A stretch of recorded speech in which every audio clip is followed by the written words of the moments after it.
on the way this time. Cool, I wanna be keeping you warm. I got the right temperature, bitch, shelter you from the storm. Hold on, girl, I got the right tactics to turn you on. And girl, I be the papa, you can be the mom.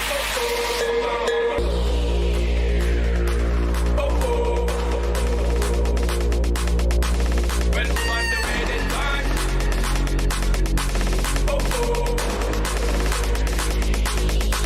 Well, I'm on the way this time. Cool, I wanna be keeping you warm. I got the right temperature, bitch, shelter you from the storm. Hold on, girl, I got the right tactics to turn you on. And girl, I wanna be the papa, you can be the mom. Well, I'm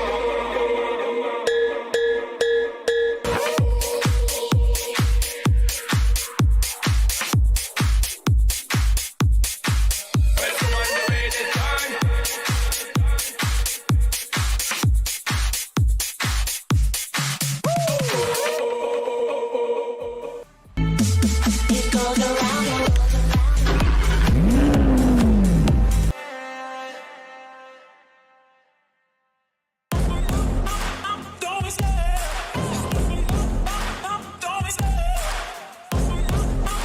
goes around and I love the chase and the hunt, and I set the pace when I'm running. I always take what I want and I always give it 100. Don't need a bank, no, I'm funded. Play the game like it's nothing. I'm always thankful for something. Don't take for granted, stay humble. Now wake up!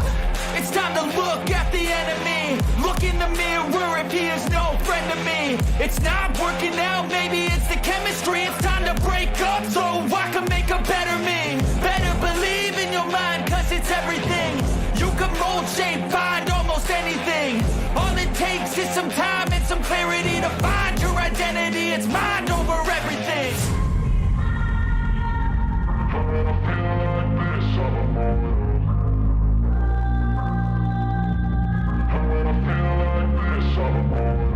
And when I feel like this, I'm immortal.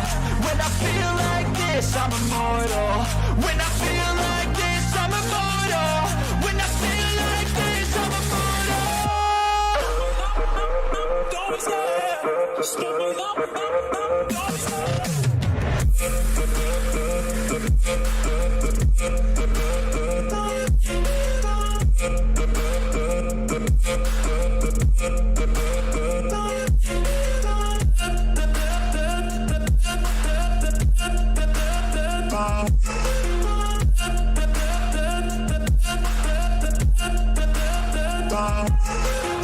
I'm so gone, no, I'm never turning back. I won't stop, I'ma fight until there's nothing left. It's so on, you're gonna be hurting bad, cause I've been to hell and back. You don't wanna make me mad, I stay strong. You will never see me crack. And if you get in my way, you're gonna feel the wrath. Gotta say it to my face while he's looking back. Mirror breaks after math, when I hate, I attack. And when I feel like this, I'm immortal. When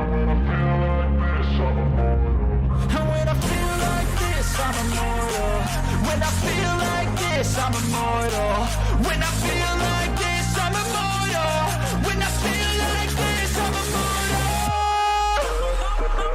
Don't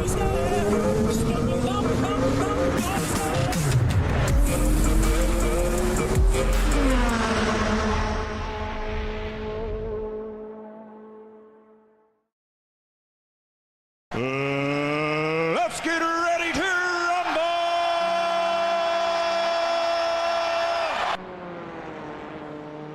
And good evening, ladies and gentlemen, and welcome to round 6 of the CFR Widecrest Wacky Tin Top Wednesdays. I am your host, Rob Sainted Hayter, and joining me in the box tonight, one of our resident truck drivers, Darren. Rob, mate, welcome on in. Pleasure to have you. Thanks, mate. Thanks for letting me come in and have a chat, and yeah, should be fun. Yeah, it should be a lot of fun. Very different to what you drive on a Monday night with us, isn't it, these things? Not quite as fast. Yeah, a bit different, but I have done a bit of road probably for the first 18 months, and I recently did V8 supercars and moved over to Oval, so yeah, right. yeah, it's good fun. Interesting. So yeah, welcome to our Wednesday night where we have the TCRs and the GR86s on circuit tonight. So little interesting, Dylan Gray's the only GR86 driver to show up tonight. So interesting, we have seen Stephanie Piccoli. It looks like she has stepped across to the TCR, so that's her one change for the season. Yeah, so poor Dylan's out there by himself tonight by the look of this, so it's going to be a lonely race for him, I think. Looking at the lap times there, you can see Dylan's about, he's about 4 seconds off the back of Mark Cochran, so he's about 6 seconds slower than our resident grandpa, Dougie Gowan. So I don't know if you've been following these, Darren, but what's your thoughts on the TCRs? I've driven the 86, but I haven't driven the other one, so... Oh, you haven't driven a TCR yet? No. Very interesting.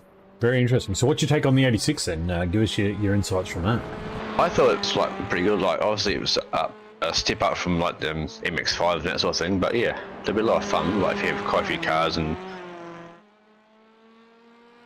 yeah, so yeah, nice. Mid Ohio, you raced here. Yep. What do you think of the circuit? No, it's a good circuit. I race GT cars, V8s, so. So it's interesting that we see a bit of a mix at the top end of town. So we've got a couple of Hyundais and a couple of Audis in the top. Ridley's the only one running the Honda. This is something that we've seen from Kyle. He loves to, I don't know, it's drive these weird cars. Like he's super fast in things like the Jetta and stuff like that. And he just makes the Honda work. I don't know how he does it, but he just makes the Honda work around different tracks. So this is going to be fun to watch with the only Honda in the field. And we've also got our resident safety car driver back, Mr. Pete Baxter, back in the race control room. There is Stephanie Piccoli in the YouTube chat. I think I chose the wrong track to change cars. Oh no, Steph, what have you done? What have you done? And also gets a good insane lady out there in the kick channel as well. So welcome on in, everybody. As we just bounce around, Andrew Proctor. Running, we're back there in P15 right now. Looks like he's going to be competing with Dylan Gray with those sort of times. Young Tyler Sheaf also there from Velocity. He hasn't set a lap time yet, so have to see. But Steph, good luck in the TCR. It is a one move allowed, so that is the one move for the season. So you're stuck in the TCR now, so you better get into shape on that. That's going to be a lot of fun for you. Definitely a big step up from the GR86 from what I understand though. Yeah, look at that. Co-commentator's also in the YouTube chat as well. Look at him go. This man's multi-talented. We need to get him in more often. Daniel Fritz here from the Whiskey Runners. Sitting there in a comfortable P10. So it's not a bad position to be in. And then we've got Jace Douglas is new to the league, joined only about 2 hours ago. So fantastic to see, a few more boys joining. As it is in the trucks, Darren, we've seen a few more boys showing a bit of interest there now. Yeah. A little bit more competition for you, mate. You had it pretty easy on Monday night, so... Yeah, there's no Jason, no Gareth and Nitro, so... No Nitro, boys, so you had a pretty cruisy night, so... Well, apart from a couple of times where I got the wall on the start, I was just, annoyed at myself and made it harder, but anyway. Yeah. And it looks like, I hate to say it looks like Dougie Gowans is going to have his own way here, and this is going to be crazy because we actually invert the top 10 into race 2. So, like a reverse grid? No, yeah, kind of reverse grid, reverse top 10. So 10th place goes to the pole. And actually, ironically enough, we have seen a GR86 take pole position and actually start out of pole. So it's not undoable. It's really not. But yeah, it'll be something different for sure. Might have to have a crack at these. Mate, it'd be good to see you out there, dude. Honestly, seeing you have a go would be a lot of fun, and I think it depends on how quick you can go. You might be out there challenging the Dougies and the Ray Olivers and stuff like. Look, it's 3 wide. Boys are 3 wide there. Oh my goodness. I do recognise a couple of guys like Swanepoel and Oliver. I think I raced V8s with him. So Jacques Swanepoel, yeah, he's he's a resident V8 driver. He does do that. So it's going to be interesting. Ray Oliver, this guy, just unbelievable. He's given Dylan Gray a little bit of a bump draft here through the trying to improve his lap time, I think. So Dylan Gray. I forget Leapfrog boss man here, Braden O'Loughlin. Oh yeah, Braden. Yeah, haven't seen him yet. I chat to him and give him a bit of stick on his streams to say, mate, you can't come track racing with us. Come on, you can do it. Yeah, it'd be good to get Braden out. We haven't seen him at all through this season, so it would be good to get him involved. But yeah, definitely something to try and work on.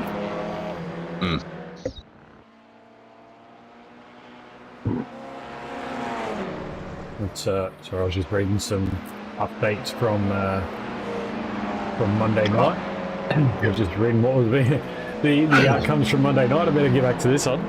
Getting a little sidetracked there, but we'll see what we've got here. We've got Jet Murray now on screen in the 158 there, and then that's the 21. Is that Kyle Ridley? The 27. Yeah, no. Oh, Ray Oliver's gone. Are these fixed or these open sets? These are open, Darren. So you, the boys are free to, or boys and girls. Sorry, Steph. Don't forget Steph there in the chat. They are free to chuck a setup in if they have one and wish to use so. So I think we heard from Dougie Gowans in the first week or so. He was just running a base setup. He didn't really have too much going on, and we've heard a couple of drivers throughout the season were just running an iRacing setup, which is kind of interesting. But yeah, we'll see how they go. But Top Latif here on screen now with a 132.6. He's only about 2 seconds off the pace. So between first and 14th is 2 seconds, which is phenomenal to be this close. As we count down, we've got 5 minutes left in this warm-up practice session, and then we'll switch over to quali. So, Steph, while we've got you in the chat, are you going to hit out at quali? Are you going to have a hit at quali, or are you going to take the chance and start from the rear of the grid there?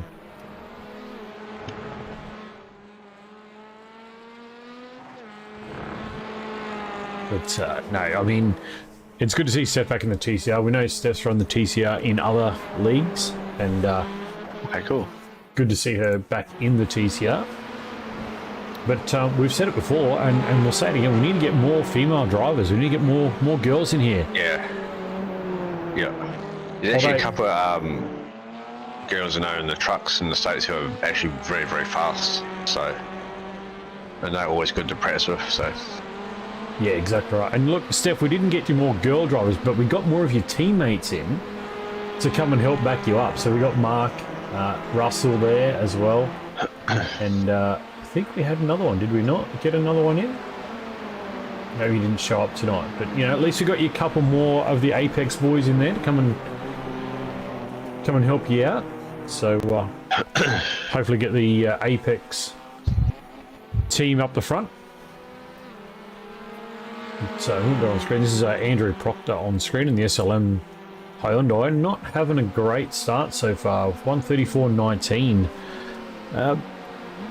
That's about 4 seconds roughly off Dougie Gowan. So there's definitely a clear driver difference here, isn't there? Darren, some just settle into a track really well, and some just can't get their head around it. Yeah. So you'd see a lot of that in trucks, wouldn't you, with the track states and stuff? Pete Jones, he hates Darlington with passion. Is that why we didn't see Monday night? Yeah, he hates it.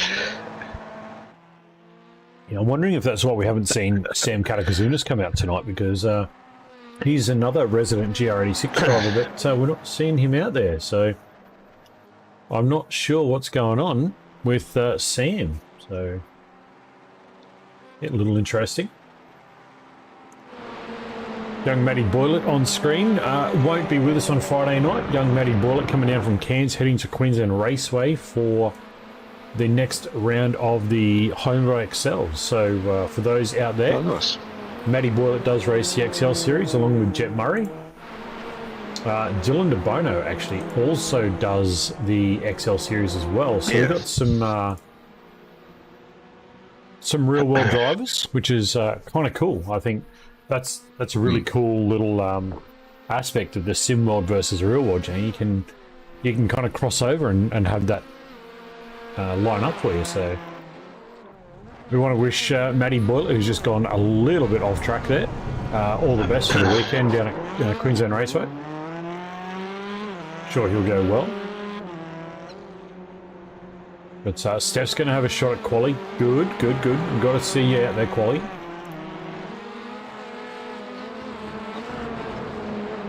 Oh, here we go.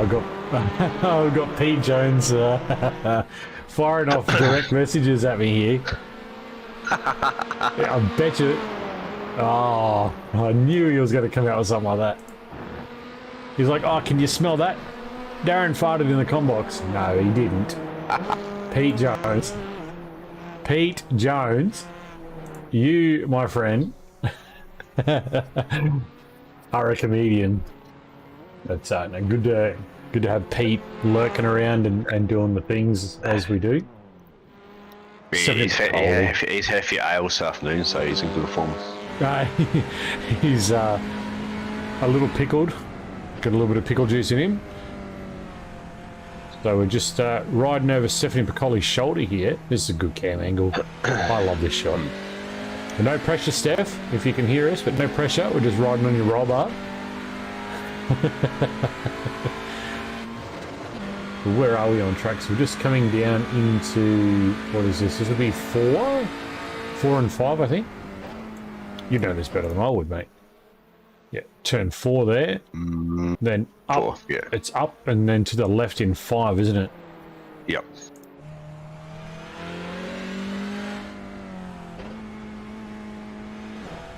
And Then back around. back in, Down the hill, back to the right, yep. This is called something. What is it? Thunder Valley. Right here is Thunder Valley. So she's just coming through now to sort of come up into the last sector, and that is going to be practice over and done with. So as we now head into quali days, this is going to be interesting. Who is first out? It looks like Dylan De Bono might be first out. He is going to be first out. Yep, definitely first out of pit lane. So Dylan De Bono will be our first to try and get a lap down. Dylan De Bono, again, one of our real-world drivers. Do you think that the real-world drivers kind of gain an advantage in the sim world, Derek? I think so, because the guys with mistakes, RKM is about probably 9, 10, 11 of the guys who race late model stocks of some sort, and they also race legend cars in real life. So, and they just bring it straight across to the sim, and that's why they're so quick on short tracks. So I guess if you're driving, I guess a similar make of vehicle, being the fact that Dylan and Jet and Matty Boylett, the boys like that, they drive front-wheel drive XLs, obviously. So the TCR would obviously fit within that window rather well, wouldn't it? Exactly, yeah. So we just bounce down the order. No one's really on anything right now. Everyone's on their outlet. We'll pick up Stephanie Piccoli again as she goes down through, again, the back section up into 4 and 5. We'll let her get the outlap done. Andrew Proctor also just now going through that hairpin at 1. So a few of the boys now just getting their first little hot lap started. But if you'd have to call someone to take a a fast lap here, Darren, who would it be? I reckon Doug's probably going to be the guy to beat, but he might be surprised. Someone might throw a quick lap at him, you know. Yeah, absolutely. Yeah, I mean, Dougie Gowan's definitely a standout in this category. He's got multiple championships under his belt. He's definitely attuned with this car. Vicky Clifton in the YouTube chat, welcome on in, buddy. Yeah, Apex. We see a couple of your boys out there now. We got get on with Russell Gander there, and Mark Cochran as well, And Steph. yeah, and. I don't think we've got JT there tonight. But yeah, we got a few of them there now. It's good to see you boys actually getting in and having a go. It's good to see more of the Apex guys coming through. So it's fantastic to bring that towards the LMR and the Velocity SimLab boys. We know there's a few of those cars out there, so it's good to see the team battles, I guess, open up a little bit. So. Speaking of Dougie Gowans, this man is on fire. He's on 3 purple sectors. It is only the first flyer, so, I mean, there is still a chance. Dylan DeBono just put in a last sector flyer for a 31.61. Dougie Gowans is going to maybe eclipse that time. Does not eclipse that time. Did he get an off track? He did get an off track, so that doesn't count. So Dylan DeBono is leading the way with Ray Oliver and Braden Sagasso right behind him. Tyler Sheaf at 32.78. That is not bad for young Tyler at all. So a rather interesting lap there. So we'll have to see if Dougie Gowans can get back onto a lap here. Kyle Ridley still hasn't registered a time. There we go, Kyle Ridley into P2, 32.20. That's only the first lap. It looks like Dylan DeBono also on a purple sector 1, so he might be about to improve his lap time. Yeah. One thing about Dylan DeBono, when he's going slow, he still looks like he's going fast. I love watching this guy drive. There's just something about Dylan DeBono. He just gets the best out of the car. I don't know what it is. He's just really good at getting pace from the car. Dougie Gowans now with the purple sector 3. What does Dylan do here? As he crosses the line, does he improve? 31.14 he does, and that's going to bring Dougie Gowans with a 30.83. He says, Dylan, I'm going to take 3/10 off you, buddy. Good luck. And he's just done it. He's just smacked it straight out and said, thanks for coming. That looks like one of the LMR boys off in the background there. Matty Boylett, I think that was. It is Matty Boylett. I think that might be his quali over. That'll be a P5 with a 131.64, potentially. Jacques Swanepoel hasn't got a lap set yet, so we'll jump on board with Jacques and just see. Oh, this turn 5. Oh, look at that. Just, you can't see the track. It disappears on you. Yeah.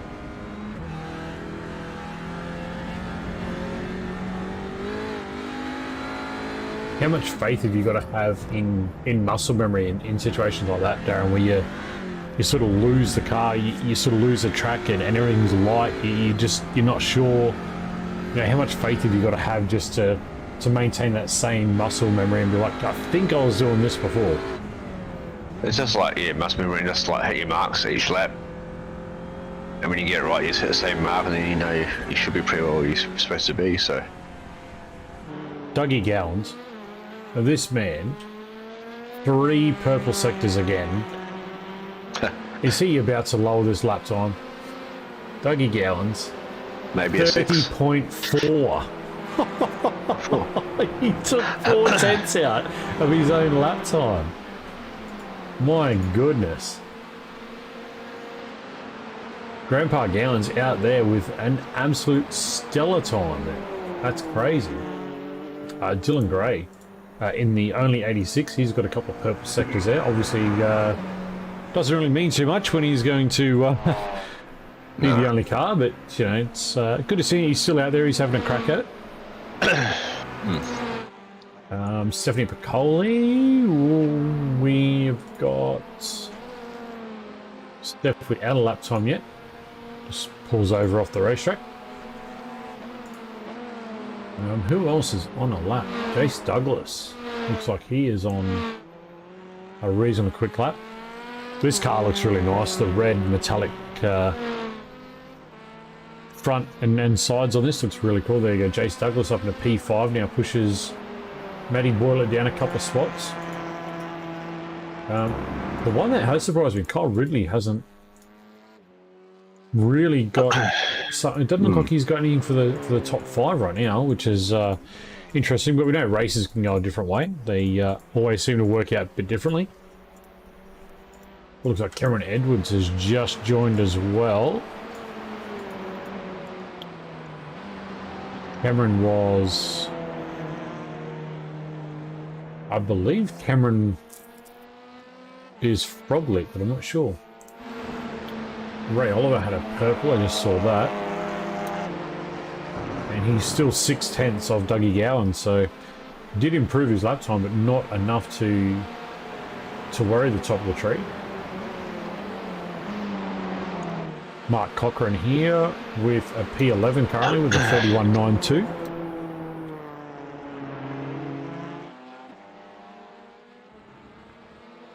So what do you expect from the race, Darren? What do you expect when the boys and girls get unleashed and get going? Because it looks like mid-Ohio is one where you can definitely get 2 and 3 wide in some spots. Yeah.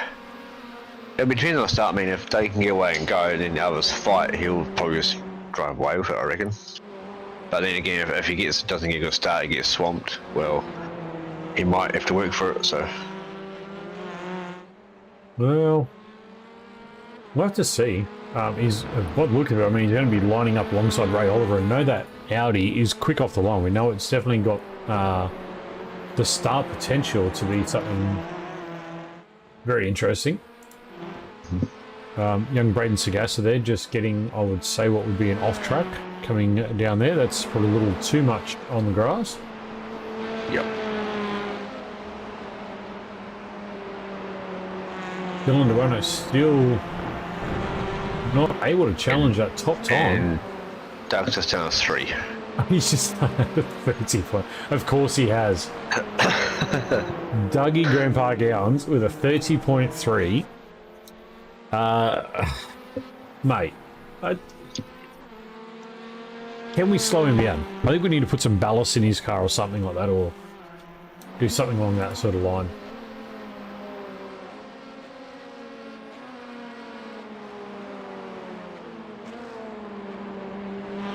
I don't know, can we do that? Are we able to put ballast in a TCR?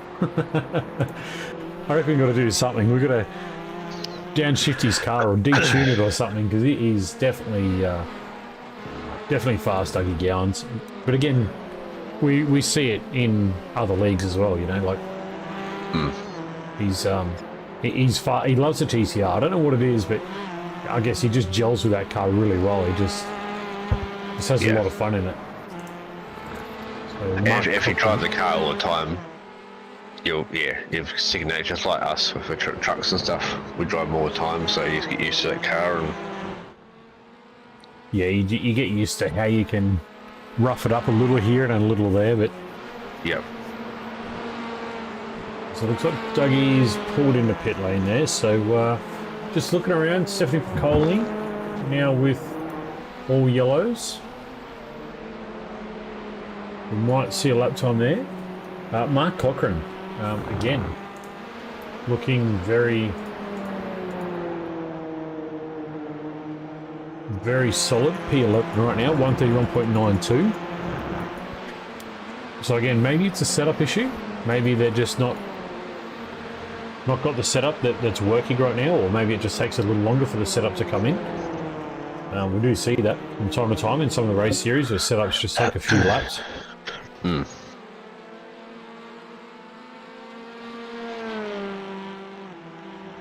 I usually my truck in a race set, it takes about a couple of laps for it to come in. So Yeah, well, they've still got 8 minutes, so there's time to make some adjustments if they need to. And maybe have another shot at it. Maybe that's what Dougie's doing in the pit lane. Maybe he's going to go and make a few adjustments and see if he can't try another lap time at it. Not that I think he needs to. I think he's more than safe there.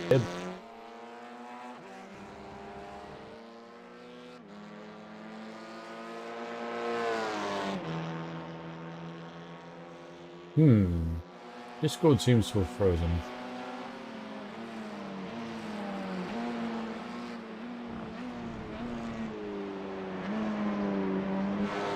Give me 1 second. Try to get her back up for Darren here.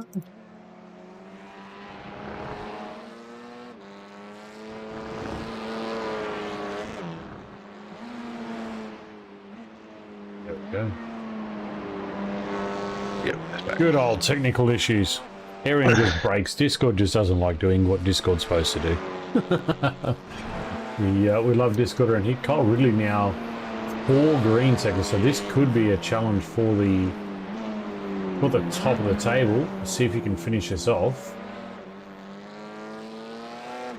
He's coming through. Does he? 31.8. No, 30.9. So it puts him 300s off the pace of Glenn Wilkinson and drops Ray Oliver back, which is his teammate. Ooh. So that was a stellar lap from young Kyle Ridley.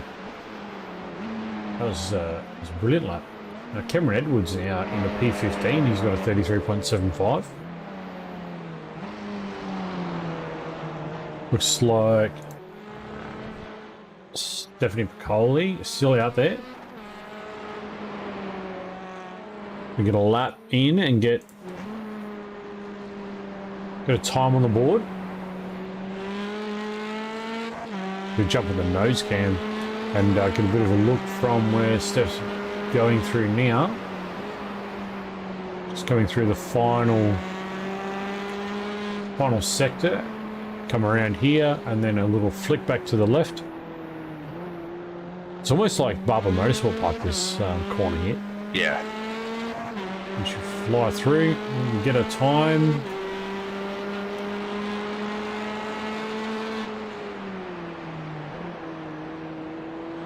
Not yet. Not yet. Jacques Swanepoel now with a P10 effort, 31.72. That's a nice little 800ths of a second gap to Mark Cochran there in P11. We see Dougie Grandpa Gowan's back out on circuit, so he may have done a change. Cameron Edwards. Some last minute adjustments. Yeah, absolutely. Cameron Edwards is looking rather good with 2 green sectors as well. Make that 3 green sectors, so picked him up at the right time. Might just have to try and refresh his paint actually. So I'm pretty sure he would have a livery on. Here he comes through. Does he elevate? 32.5. No, he stays where he is. That is his fast lap. He does stay in P15.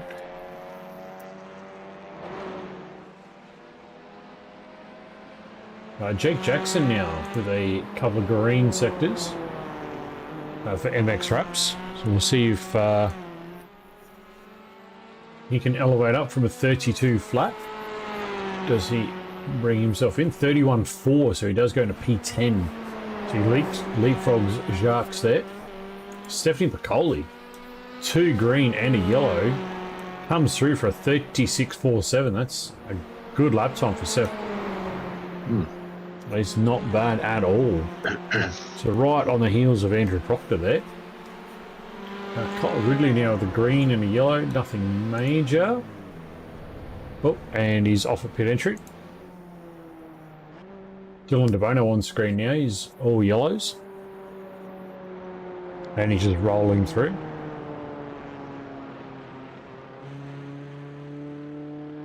What would he be looking for right now, do you think? Would he be looking for track space? Probably, yeah. Or is he looking for his teammate to get a draft? Maybe. Who's behind him? Apex and Apex? I'm not sure. Seems very slow.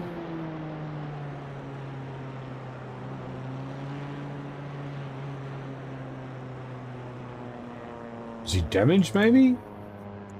Does look like there might be a little Doesn't damage. look like it, no. That is his teammate right there, Dougie Gowans. Maybe he's looking for a bit of a tow.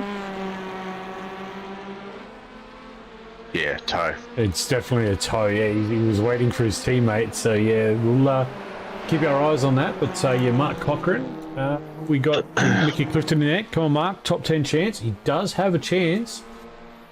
Looking there, he's only 2/10 off Jace Douglas. So if you can find a couple of tenths, we'll definitely jump up there. But let's ride with him. As long as he's lighting up the tree right now. It all depends too, because he's just gone through the second sector. So Steph Piccoli looks like she could be on a slow lap. Oh wow, must have had a big off somewhere there. Russell Gander on screen as well, looking like could be making some moves up the order. Let us know in chat who your favourite driver is and where you think they're going to finish the evening. We'd like to keep the interaction with you guys going. We know Darren's in the YouTube chat, so we know he can see it. So, all right, as we get down the last minute, 10 seconds.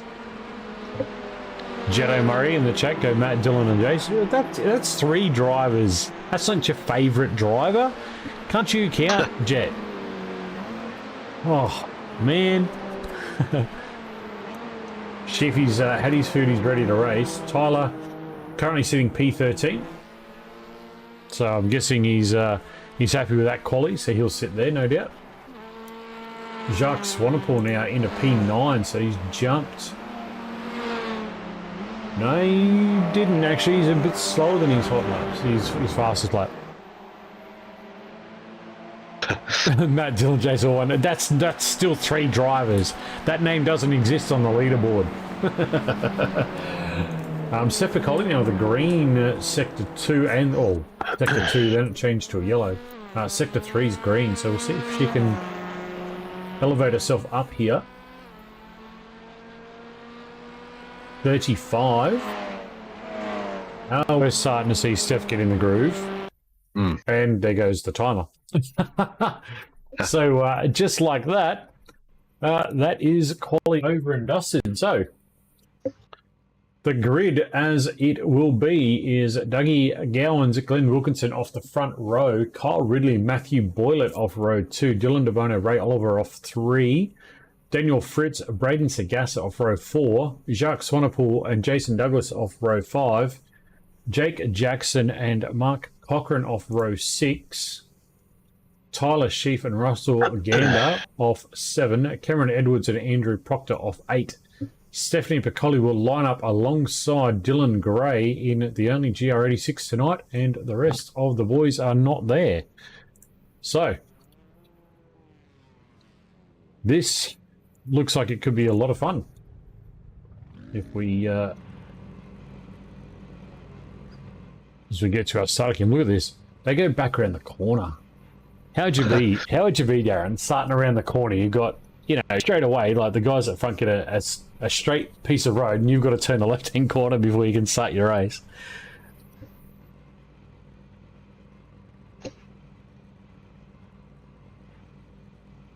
So it's a little rough on those guys at the back. That is for sure. I think it'll be an interesting start this. Okay, Dougie Gowans on the right of screen with Glenn Wilkinson right beside him. This will be a race for the first corner. Ray Oliver back in P6, the first of the Audi, so we'll have to see how he goes as well. because we know those Frog Leap Audis definitely get off the line and do march forward. So we are waiting for the lights. Let's turn the battle box off because we don't need that. We will run through. We've got 2 minutes. There we go.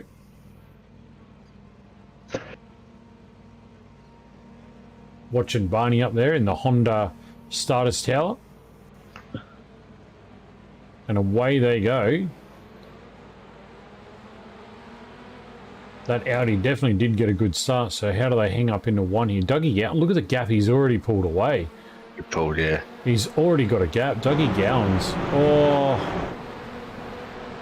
That was one of the LMR boys. That looked like Matty Boylet just getting a little off track there.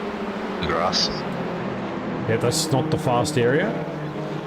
There's Ray Oliver on the inside of the 80 of Matty Boylet. So those boys are side by side already. Jump to nose cam Ray Oliver and see where he's going to go, but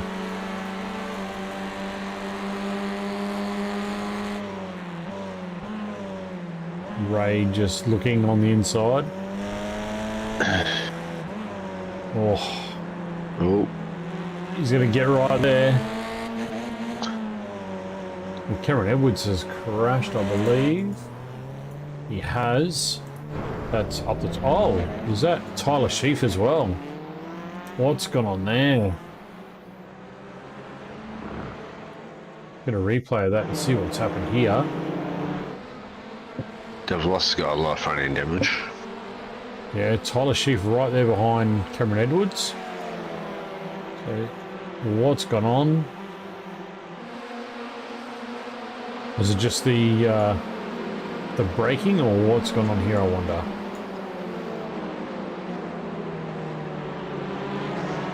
Oh, Cameron's hit the grass. Oh, he's nowhere to go. Oh, no.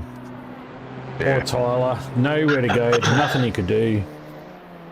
And Cameron Edwards, obviously not intentionally doing it, but, you know, that's racing, isn't it, dude? That's what happens. That's it. So we... Just the innocent bystander in this here. It's just racing, one of those things. Nowhere to go. Yeah, absolutely. So Mark Cochran here is looking at the back of Daniel Fritz. As he is facing down Daniel Fritz for P10. Now remember, it is a reverse top 10, so whoever finished the P10 will go to the front row of the grid for the second feature race later on tonight. Ray Oliver here as well, getting absolutely harassed by Braden Sagassa. Braden, we know, is a bit of a quick driver in pretty much everything. But we'll have to just see if he can make the pass six. It looks like Dylan DeBonot there as well.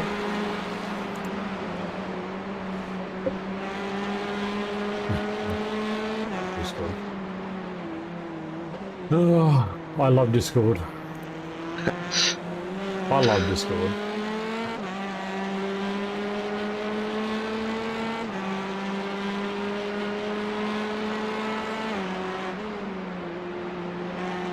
Oh, okay. So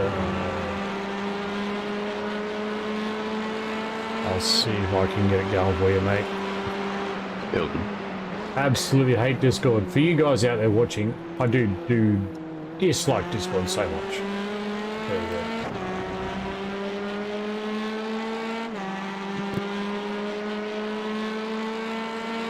Alright, so watching now Braden Sagassa looking at the back of Ray Oliver.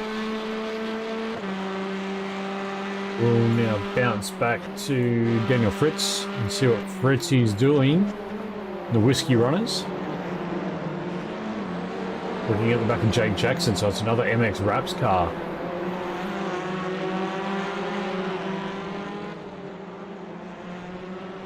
But as we move through the field, we go back to Andrew Proctor there, and Russell Gander right behind him.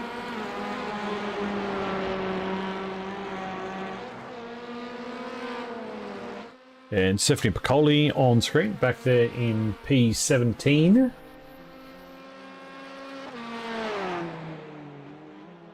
Getting a little groove on there.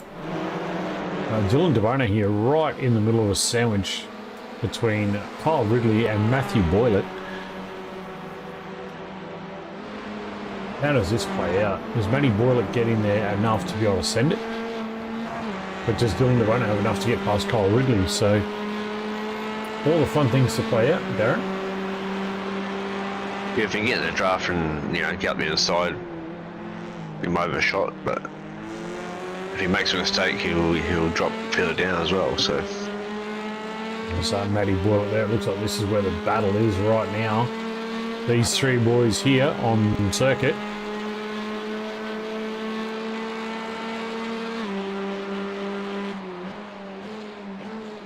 There's the gaps for you. And look at this behind Dylan DeBona. It's going to be a 6-car battle pack here for P3 in a minute. So who is that right at the back? Is that Ray Oliver? It can't be Matty Boylett. Ray Oliver. It's got to be Jacques Swanepoel back there, is it? Swanepoel, yeah. It is. It's Sharks. And looks like Glenn Wilkinson has got a massive gap. And that is Braden Sagassa. He is very aggressive tonight. He is looking everywhere to try and make a move. Oh, there's a bit of gamesmanship there.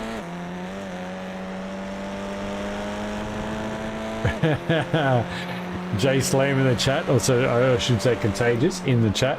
Doug driving like it's his pension day with a pay rise. Absolutely, I reckon he's been able to put more fuel in the tank today. He's been able to pay for that 98 petrol, not the 95. He's gone. He's gone. We're 3 seconds up the road already. We're only on like 6 minutes in. We're 5 laps in, and Doug is gone. The pack is coming though. Like this is the battle pack right here. Jake Jackson is just a little far off. Oh, Braden Sagassa looking really pacey right now. All right, can you do it? Can he get in there? Oh, he's going for it. Oh, and he's just run a little deep in there, I think. He might have just, and that's let Jacques in as well. Look, Jacques is right there, side by side, as they come into Thunder Valley.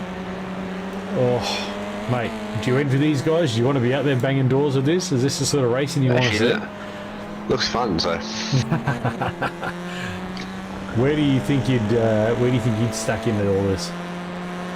Don't really know, 'cause I really driven the TCR, so it'd be fun though.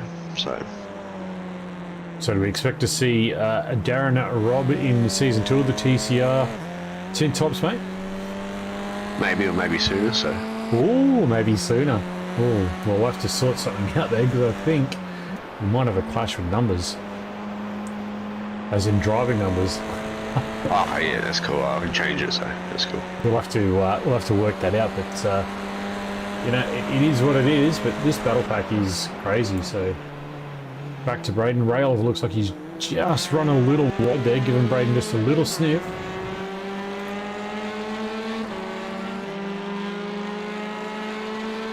And this has given us 3 in front of sort of broken away a bit as well. Yeah, it's given. So we'll jump to Kyle Ridley there, but he's got Dylan DeBona sort of right there. But we look at Glenn. Glenn's looking at the back of Dougie. There's a big gap. So Glenn's about 3 seconds each way. He's got nothing really behind him, nothing really in front of him. So again, he can just get into his own groove. So yeah, it's Kyle Ridley that's got the pressure on, but again, it's just allowing Kyle Ridley, Dylan DeBona just to try and pull away a little bit. Matty Boylett just trying to hang on to the back of Dylan DeBona there.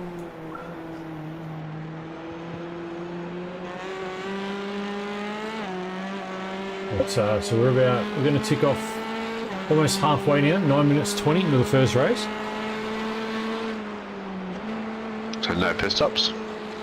There won't be pit stops in the first one, 20-minute sprint, and then there'll be a 40-minute feature, and that will have a pit stop in it. So they should be free to race hard and straight to the finish of this one, and then we'll see some pit strat come into race 2. So again, there's Doug just gone. I mean, this man here, look at the gap. I mean, he blows me away. He's done week in and Jason week also. out. If Jason's watching, I don't think he is, but if he is, you need to stop coaching Dougie Gowans, mate. Whatever it is, or whatever you're teaching him, it's working. But no, it's the same thing. Like Dougie Gowans just out the front there, and it's we know the LMR boys are quick, but just not being able to get there. So Jacques here. So Braden Sagassa has gotten past Ray Oliver. Check that pass out and see what he's done. Oh, Ray's just run a little wide there. Just giving Braden that inside line. So does Ray now stop Jacques, or does he pull away and let Jacques go and see if he can catch on the back of these top 5? Because Braden Sagassa is looking at the back of Matty Boylett. We know Matty's looking at a race this weekend, so he'll be trying to give in a good result. We know there's some fans in the chat there. Jeddo Murray will be cheering Matty Boylett on here. Hoping he can get to it. But Dylan Devono now on the back of Kyle Ridley. That's no gap at all. Matty Boylett, no gap to Dylan Devono. So any mistake could cost a couple of positions here, Baron.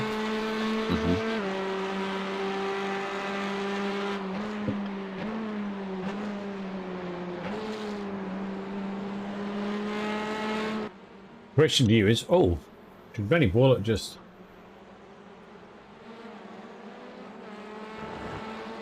What happened there? That's interesting. So question to you is, Darren, who do you not want to be in that top 5? If you're out there and you're in the top 5, who do you not want to be? Probably Dylan, because if you have a crack at Kyle and don't get it right, the other guys will swamp you.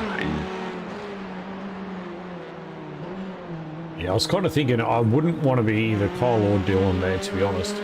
Because if I'm Kyle, I'm kind of watching behind me. I'm kind of watching what Dylan's doing, because I don't want to be, bombarded. Because I know if I'm a little bit wide, I'm going to lose probably 2 or 3 spots. But then if you're Dylan Devono, you don't want to be...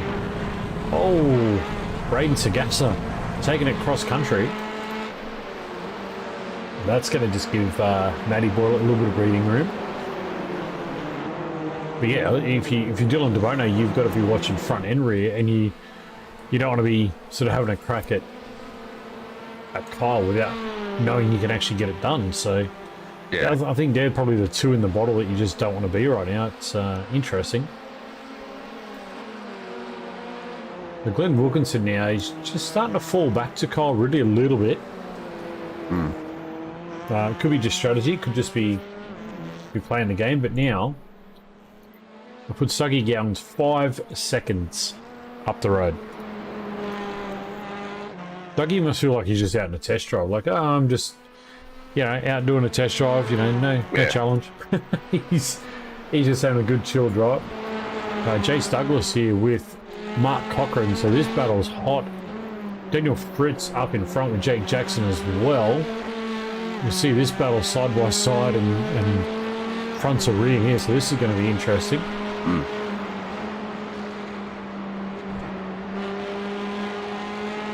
I think Mark Cochran's going to give this up anytime soon, and we know there's some support there for Mark with Mickey Clifton in the chat. So again, interesting little battle.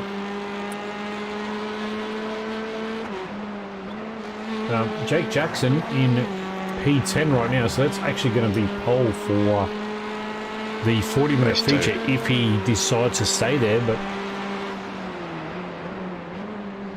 Do you think they're thinking about that at the moment, Darren? Do you think like they're thinking, well, P10 I could get pole here, or are you thinking? It'll be in there like back end what's going, you know. But then again, it's a longer race for a pit stop as well, so. We see Matty Boylet, Braden. Oh, Matty Boylet. Absolutely. Oh, that's a lot of damage on that car too. Dylan DeBono as well. Have they come together? Just checking that. Matty Boylet went off track. Let's throw the replay to that and have a look. Oh, no. I think Dylan's gone for the switchback and just tagged the rear of him and just send him straight to the wall. Yeah, we might play that from there. We might throw to a bar chase. I don't think it's intentional. No, it's not intentional. He's just gone to switch him back to go under him and just misjudged it. And it's just escorting. But yeah, Dylan DeBono was showing as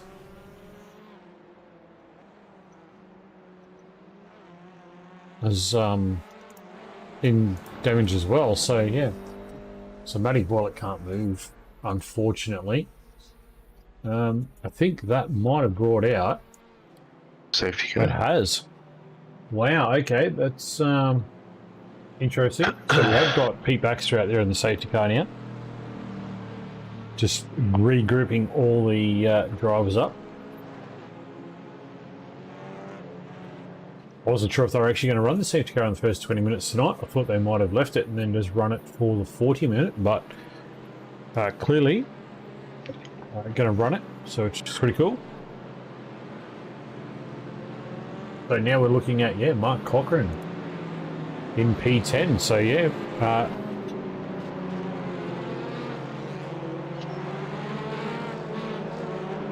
yeah, it looked like it was just yeah,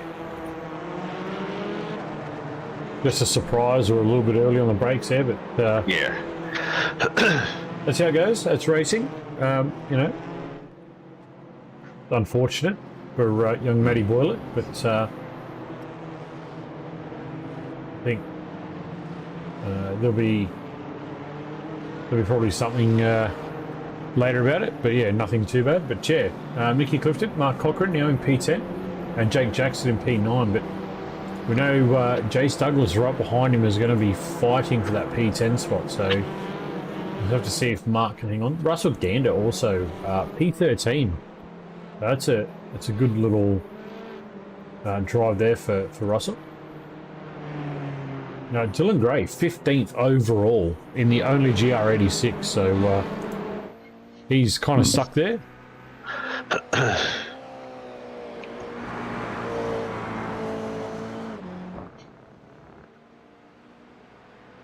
So, you know, it is there.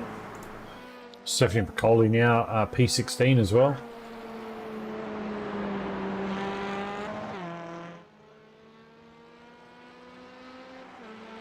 So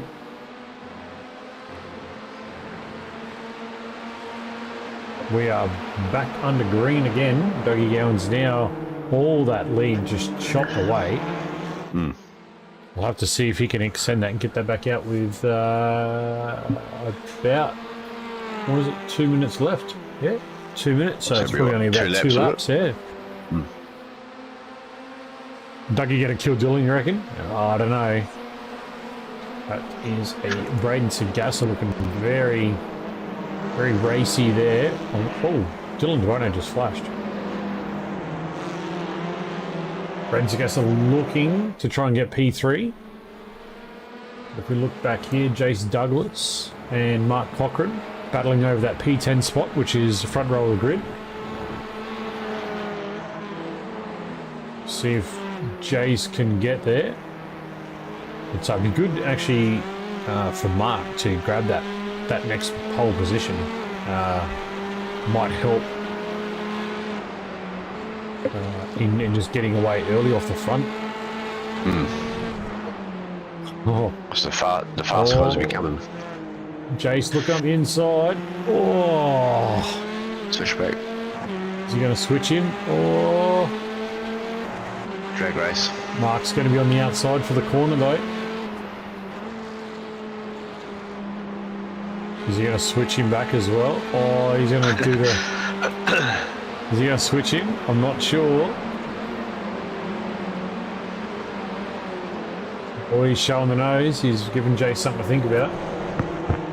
This is, I believe, the white flag lap. Bucky Gowans, look at this. He's already got 1.1 seconds over Glenn Wilkinson. Like,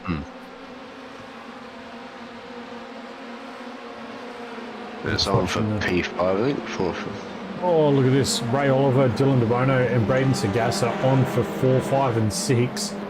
Kyle Ridley's got a gap. So that's Ray Oliver there in the 99. Look up the inside of Dylan DeBono now.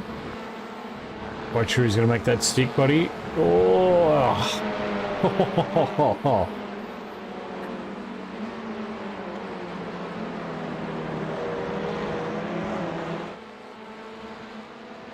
Doesn't get it done just yet.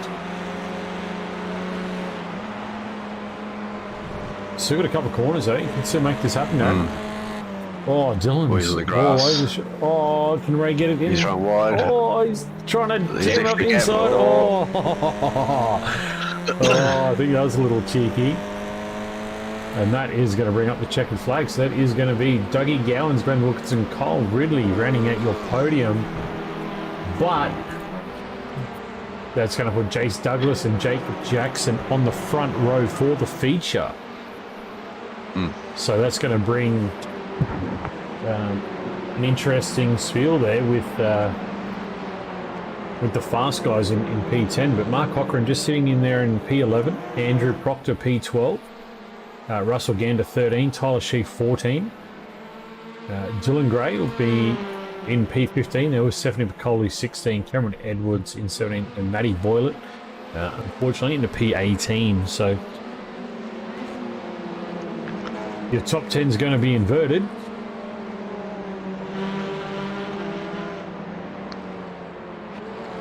And that's where they will finish the first race.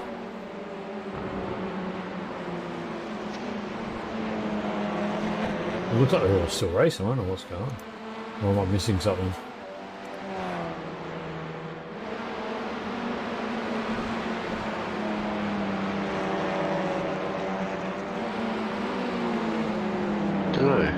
Am I missing something here? It says... Oh no, they're all coming in. They're literally all racing back to pit lane. Good on them. So well done. So we'll just bring up those results there for you guys at home. And it is Dougie Gowans. It seems all too familiar. Dougie Gowans bringing home the Heat 1 win there with Glenn Wilkinson and Kyle Ridley. And we got Dougie Gowans in the box. Dougie Gowans, mate, Thanks, we're gonna have to try and decrease the power. We're gonna take a cylinder out of your car or something. My goodness, you were off Why? and It's got only like a got- shot. You can't do that. It's only got 4 to start with. Mate, you really like this track, don't you? It's got a certain flow to it. I like tracks that have a flow to it, and you know, I might be sitting there driving sometimes, and I'm a pretty bad dancer, but I can feel the beat of the track, if you know what I mean. So yeah, once I feel that rhythm of the track, I feel very comfortable. Yeah. So that safety car couldn't have come at a worse time for you, could it? Well, yeah. I wasn't expecting it to be called, actually, with less than 5 minutes left, but you know, that's the way it goes.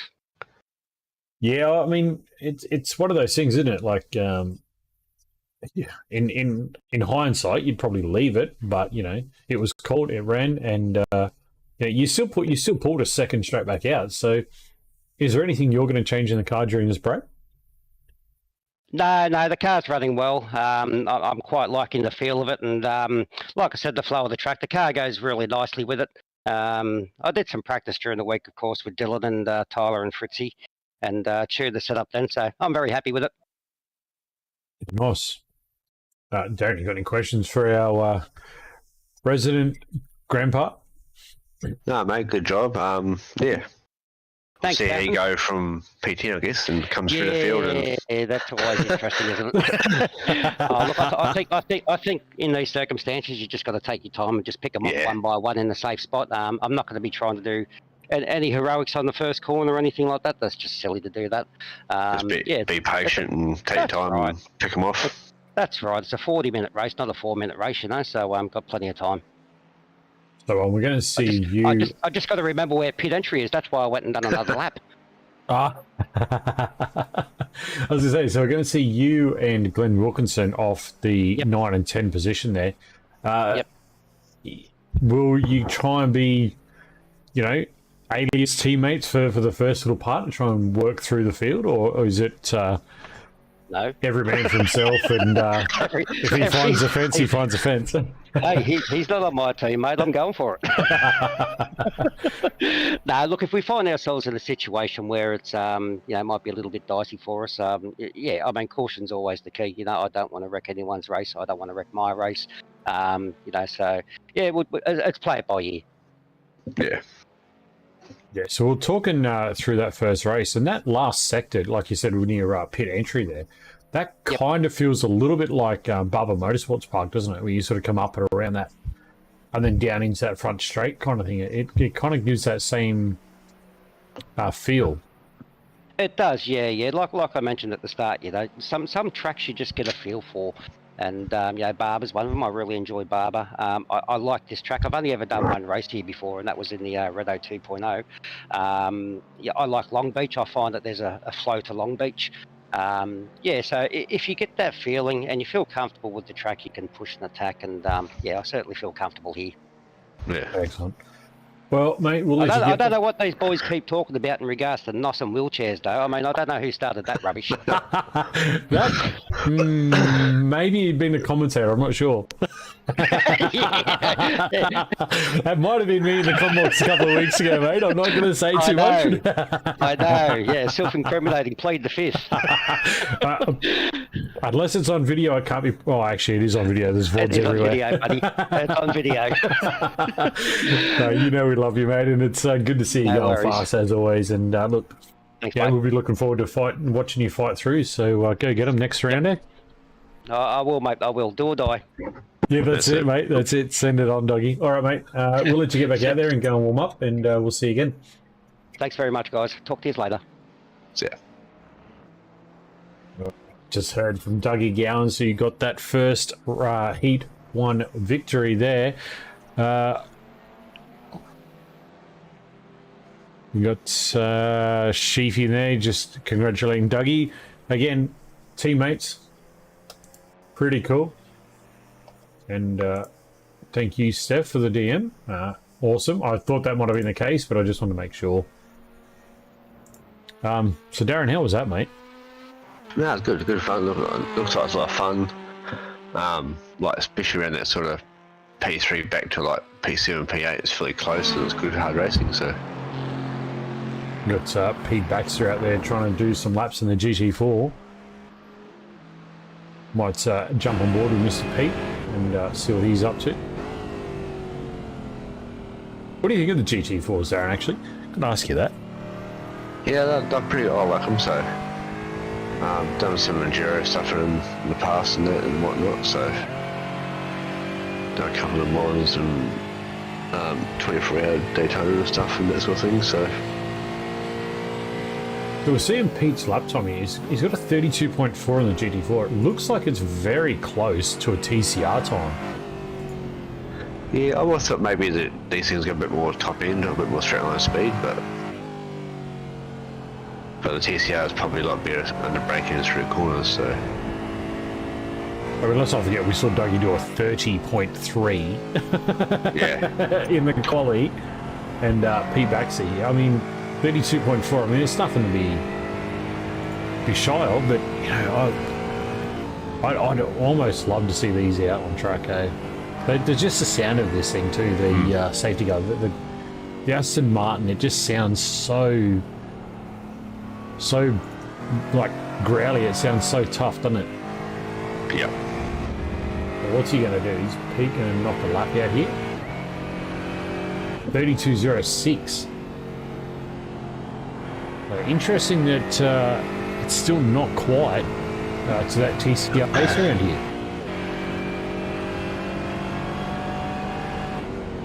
Yeah, it might be. Yeah, maybe it just doesn't pull up as well in the corners, or it's not as quick as through the corners as the TCR. I don't know, chat. What do you guys reckon? How does this thing sound? Oh, gotta grab that gear, Pete. He's just revved out a little too far there. Can't Pete, send it. Darren's in like, send it, Pete. Go on, send it in the fence. Don't ruin the safety car, Pete. Cameron Dakin, it sounds mean. Welcome on in, Cameron. Good to have you here, buddy, for our Tin Tops on Wednesday night. We need to get you out on track, mate. That's what we need to do. We need to get you out here racing. There's been some cracking racing. What? There's no cameras on me, mate. You can't tell me to do that. No, but this thing does sound... I have liked the sound of this car since I brought it onto the service. It does sound really good. Oh, who's in the pit lane? Someone's blown up there in pit lane. Who was that? Somebody in pit lane is absolutely... Is that Russell? Russell has gone kaboom. Steph Piccoli, race 1 was my practice. Hopefully race 2 is better. Need to swap this deep dish drift wheel off my Logitech. Well, get it done, man. Get it done. Get out of here. These guys are having fun.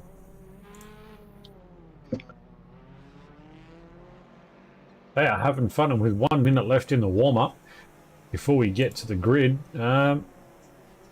Pete Baxter's just gone a 31.8, so it's not far off, dude. Honestly, it's really not that far off the TCR pace. It could be interesting. So, one, I'm excited to see you out there. Personally, I'm excited to see you out there, and I'd be excited to see a couple of the new drivers. Cameron Dakin's actually one of our Formula 4 drivers who joined last Friday. So him and his cousin jumped in and joined the Formula Ford. And I think, if I'm not mistaken, I'm just looking.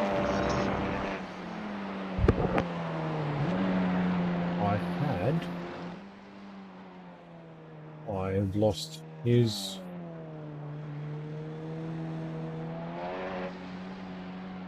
I have lost his message, yeah. Yeah, he did send me, his cousin did send a picture of his actual Formula Ford race car. So it was actually kind of cool. Yeah, kind of cool. Absolutely, Steph. It is good to see the grid. So let's get that up on screen for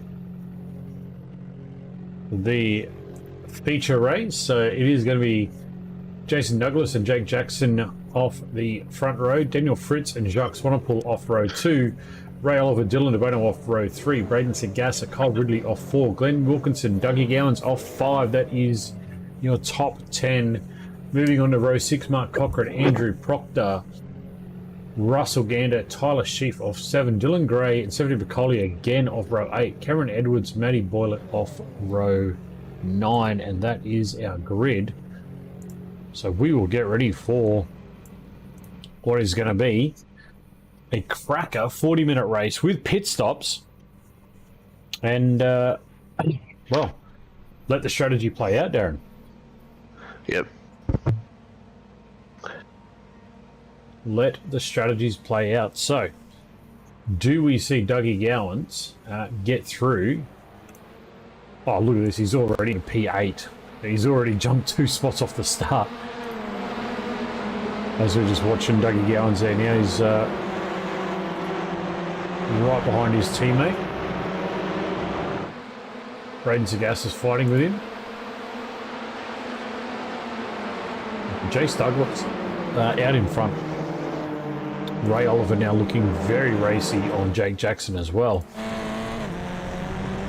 But no, it is definitely good, Steph. It is good to see more of the Apex drivers out there. Mickey Clifton, when are we going to see you jump in a car, mate, and come race? That's what we need to see. We need to see the boss man in a car racing out here.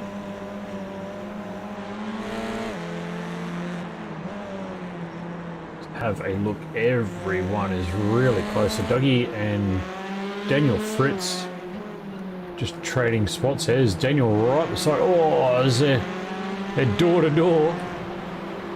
And there goes Braden Sagasta as well. She's going to bring Glenn Wilkinson in on this little battle as they get going. So there's Glenn on screen. Matty Boylan not far off this battle as well. So we're looking at, what, 9 cars in this little battle pack right now. So again, just get in the groove, boys. So you got pit stops. Just relax, have some fun.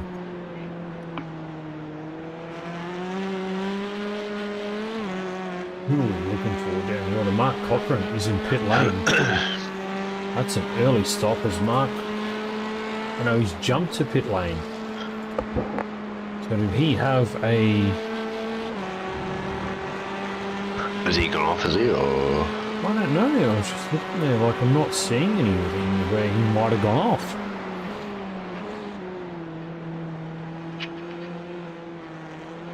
Still no PC, Mickey. Oh, no. That's no good. Looking from Dougie Gowans, looking back to Glenn Wilkinson there. And on the nose to Braden Sagasta, so he's in an MX Raps 192-inch, and that is Jake Jackson. Oh, that was close. That was Jake Jackson there. Yeah, it was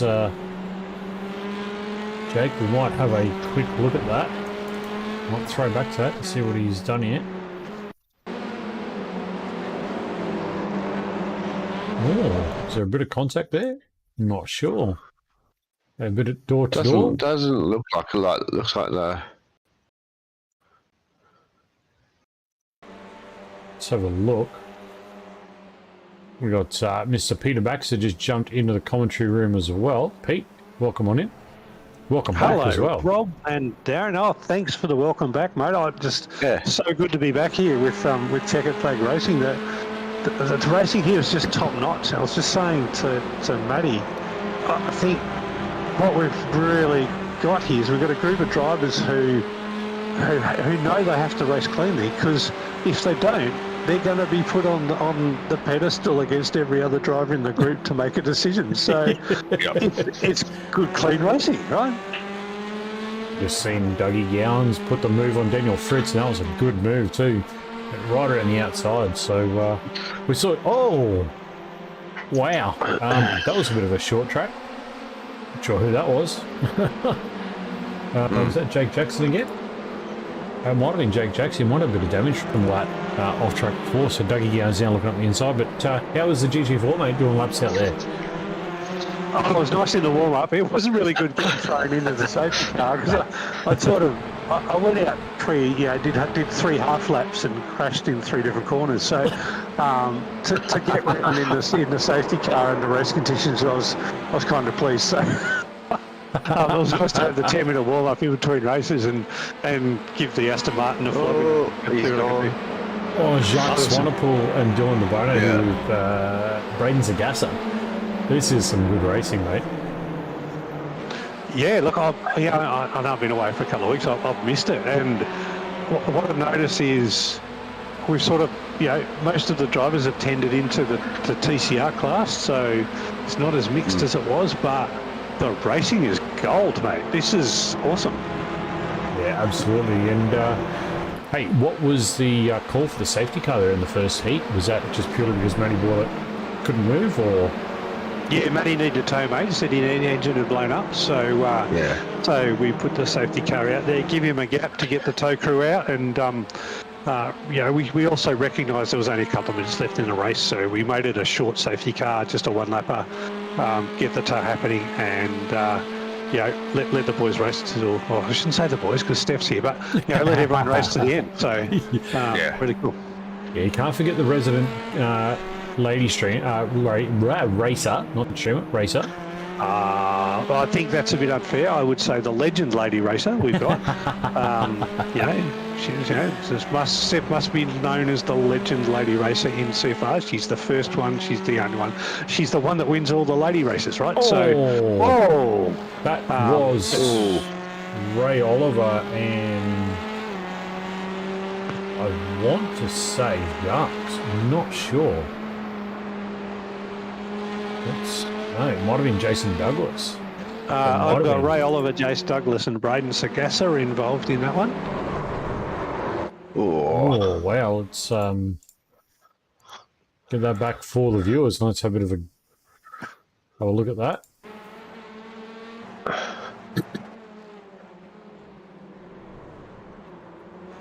Oh, that's interesting. I don't think there was. I don't think the room was quite there, but you know, on and on they go. Matty Boylett now up 12 spots, up into P6. So good recovery drive from young Matty Boylett. Not sure if you're aware, Pete, but Matty Boylett won't be with us Friday as he heads down from Cairns to Queensland Raceway for the next round of the XLs. Oh, fabulous! I was just talking to a mate of mine who's going out to that round to get on the flag marshal duty. So, he'd never done flag marshal, and I said, look out for some of the club level racing stuff. It's really awesome racing. So, some of the best racing you'll see in Australia. You don't really have to go to the superstar stuff, and you get some really great, club level racing. So, good on Matty. I wish him all the best in the real life series, and hopefully we'll hear a bit and be able to report a bit next week about how he's gone. Yeah, absolutely. We told him to keep us up to date with what his ventures are when he gets out there. But mate, we're seeing Dylan DeBono all over the back of Jacques Swanepoel here. He is pushing hard because he's got 3 or 4 boys right behind him that are also quick. So it's interesting. Yeah, the reverse grid has certainly mixed this one up, hasn't it? Oh yeah, the reverse grids have been fantastic, man. I love it. I love that concept of chucking them all around as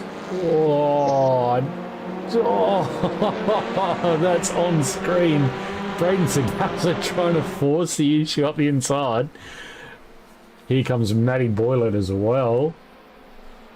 And behind him, Dougie's just watching us going, okay. Oh, Braden Sagassa. We're quarter of the way into the race. I'm going to let you boys commentate the rest of the race. Thanks for the welcome back, mate. Really pleased to be here. I better go and check the tyre pressures in the Aston Martin. I think we might be due out in a 5 laps or so. I was going to say. Good luck, and we'll see how we go in the race review. Yeah, thanks, Pete. Thanks, mate. Cheers, lads.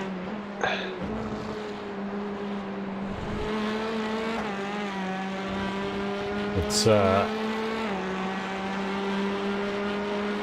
that's on Sagassa. What's not on? There's nothing on anything at the moment except a great battle for this. Is it P3, 4 and 5 right now? We're riding on board with Matty Boylett, who's up 13 spots into P5. Steph is actually on a flying lap. She is actually up 3 spots as well into P13.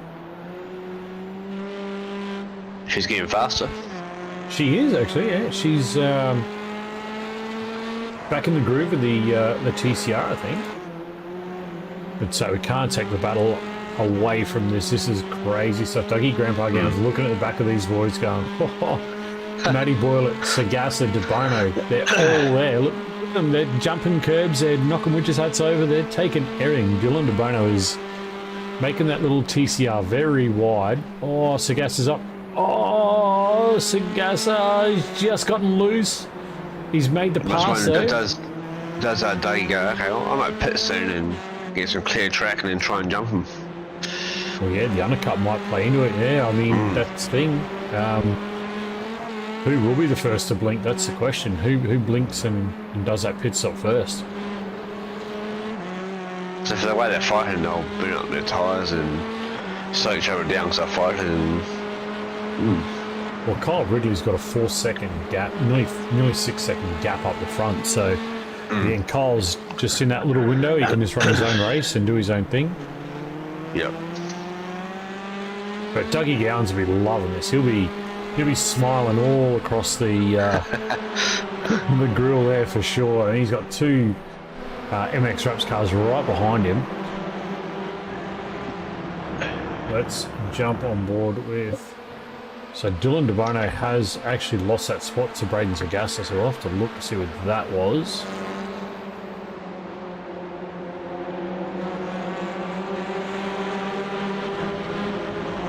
Let's have a look here. Braden Zagasa right there. Let's have a look at the replay. Just up the inside. He just... It didn't look like he got loose at all. It looked like Dylan just maybe went a little deep. Yeah.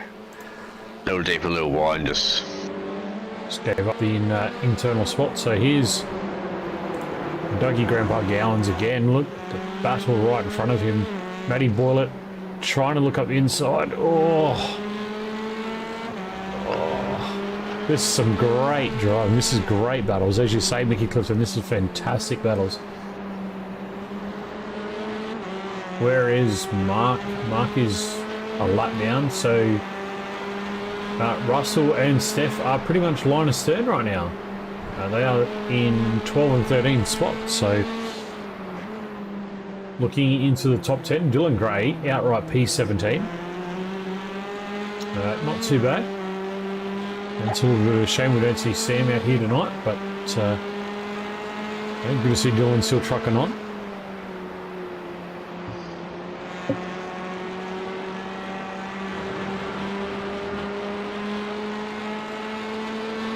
Look at that. This is... Oh, Matty Boylett's gone to the outside. Oh, he's...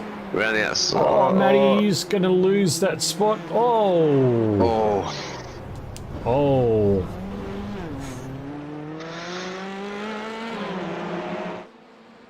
Not quite sure how that one's going to play out, but... Yeah, I think he tried to shut the door and it was too late. So, as we say, we've got Jake Jackson and Glenn Wilkinson right behind Matty Boylett here now. Someone I'm surprised to see so far back is Andrew Proctor. He is having an absolute shocker this evening. There's Steph Piccoli on screen, getting harassed by these three boys. It's Andrew Proctor, Jace Douglas, and Daniel Fritz all there. Stick it to him, Steph. Keep him honest. Oh, that's Jace Douglas and Andrew Proctor coming together there. I was going to say, did Andrew get beached on that curb then? That would have been interesting. So we'll jump to Russell Gander here now with Apex Esports. Dylan Gray, you're supposed to be driving, not chatting. I'm not quite sure if you got that memo, mate, or not, but Andrew been vouching up Wookiee hair. You mean coughing up Wookiee hair? Guessing it's coughing.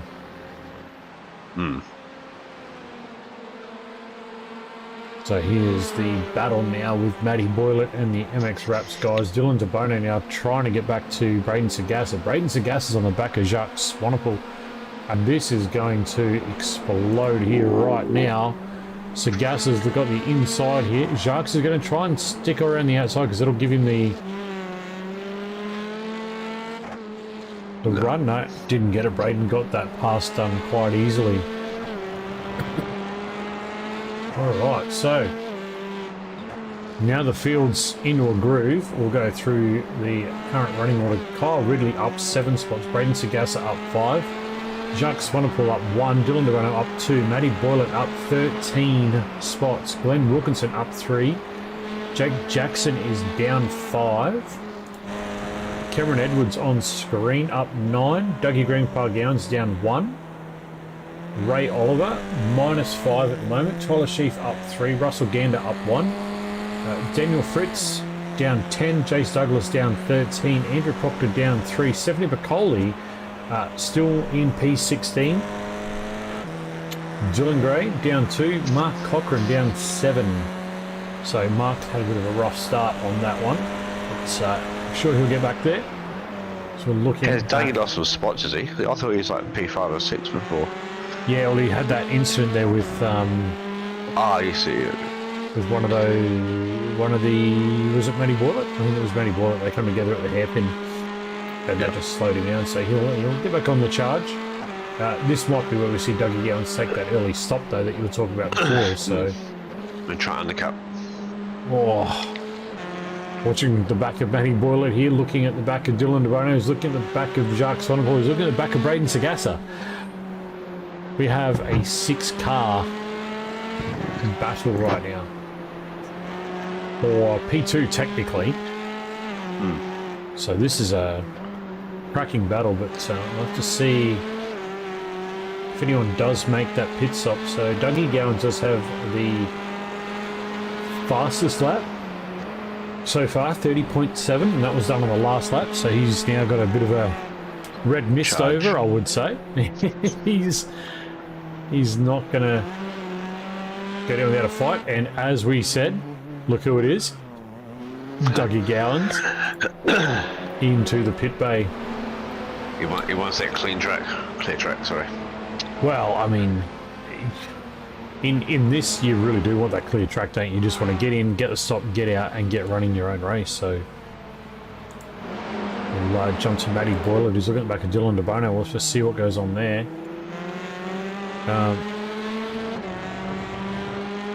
Be interesting to see where Dougie pops out. Here he comes out now. Looks like Daniel Fritsch just up there in front of him, which it is. So now we've got to watch this leading group and see what they do. Who responds to this? Who needs to respond to this, I guess, is the question. What do you think, Darren? See where Kyle puts, because he's got a decent lead, so if we take Dougie's stop, it was a total of 35 seconds. So if you look at Kyle, that's 6, 7... That's going to put him right down there. It's going to put him almost down to Daniel Fritz and Dougie Gowans. Thereabouts. So this might play very well for Dougie in the strategy call. So no one in this front 4 or 5 has jumped in the pit lane yet. Jace Douglas is still in the pit. Stephanie Piccoli is now up in the P14, so up 2 spots. Oh, Dylan DeBono with a lot of understeer. Oh, and a little hop there. Oh. Matty Boylett is going to make that move.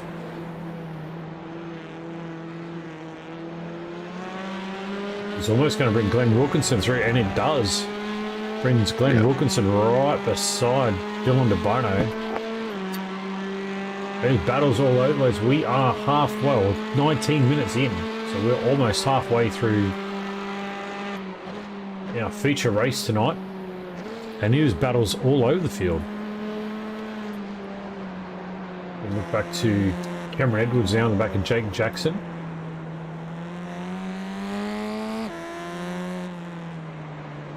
Oh, I just saw Jake getting a little loose into that corner. The back did not want to follow the front at all then.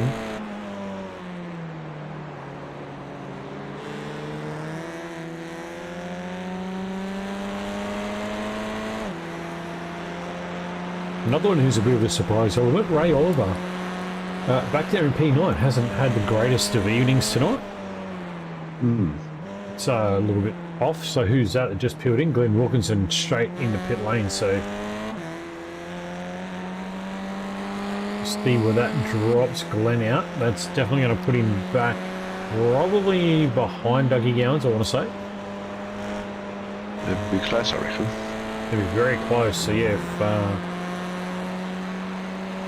Cole Ridley now with a, let's jump there, 34-second gap to Dougie Gowans in P13, so If Cole was to pit now with the 35-second pit stop, it would put him back down there. So Dougie Gowans again just gone out and set the fastest lap of the race with a 30.46.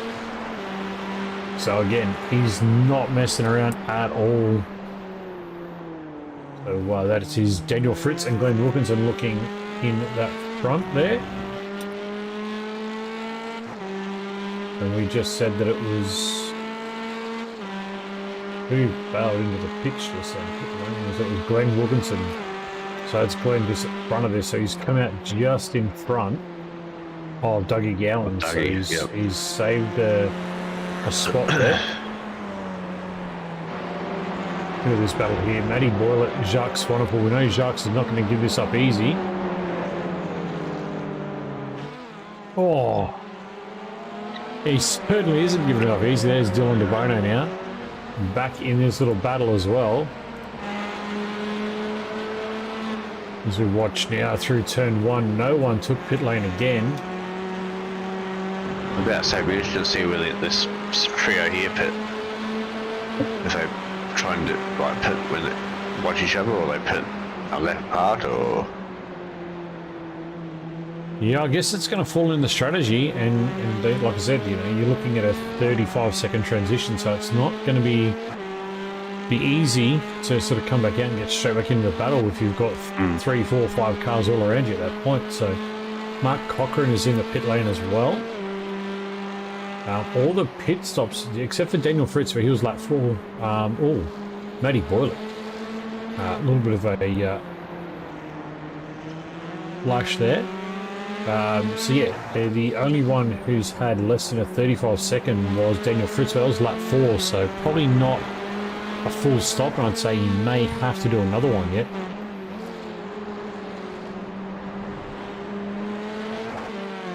Right, where are these boys going to pit? Dylan Gray now in the pit lane. I think it's 2 laps.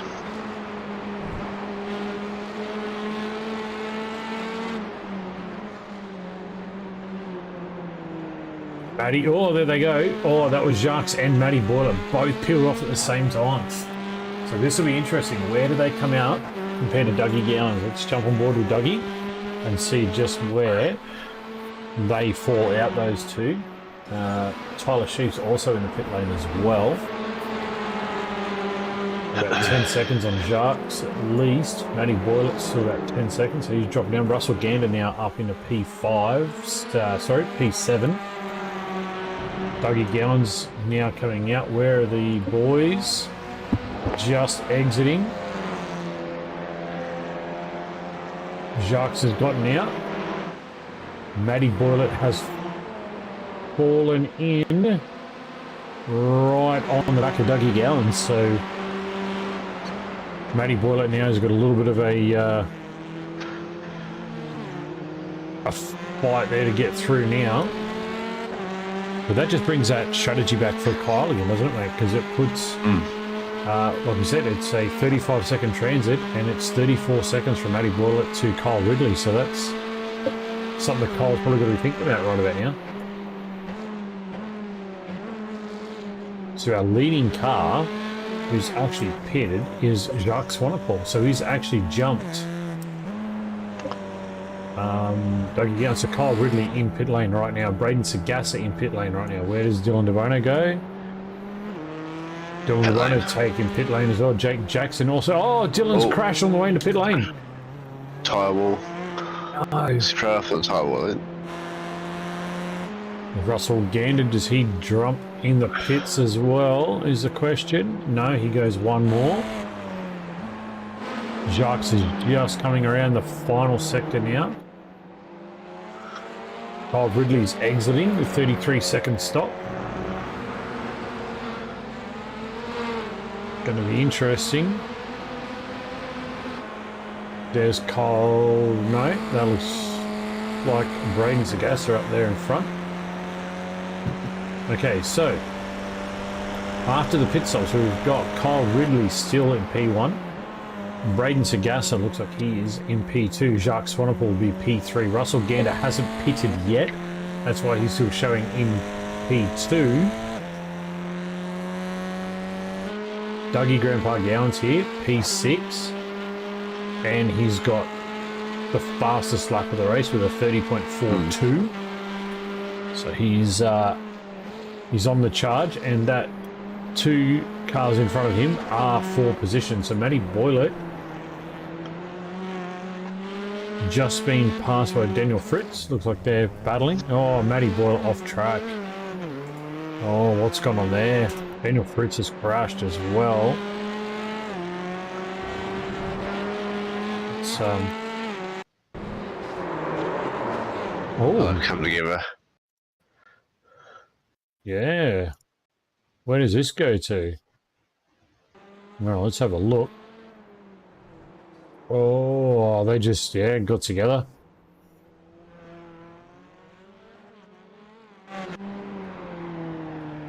So Matty Boylett now back into P8 behind Jake Jackson now, so he's got a little bit of work to do. Glenn Wilkinson here looking at the back of Jacques Swanepoel. They're just going around Dylan Gray there in the GR86. Dougie on the outside. Is he going to try and crisscross Glenn and get back up the inside? He's got a bit of run on him. Gone for the exit. Has he got the exit? That was a question.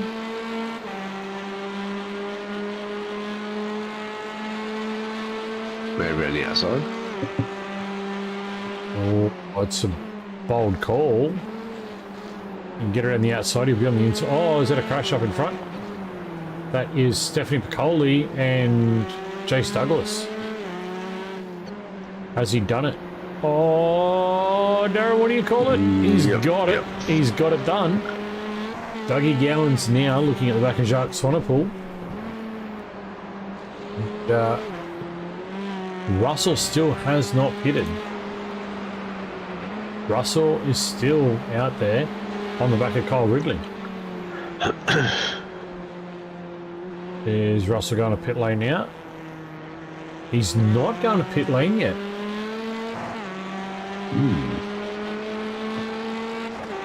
Interesting. Still no pit lane for that. What are we now? Lap 19? Yeah, 19. Yeah. Well, lap 19, still no pit stop, so maybe Russell's doing the whole run until it's empty and then drop and go again. Matty Boylett here looking at the back of Jake Jackson. We know Matty's quick up into this sector here. Oh. Almost a little too quick there.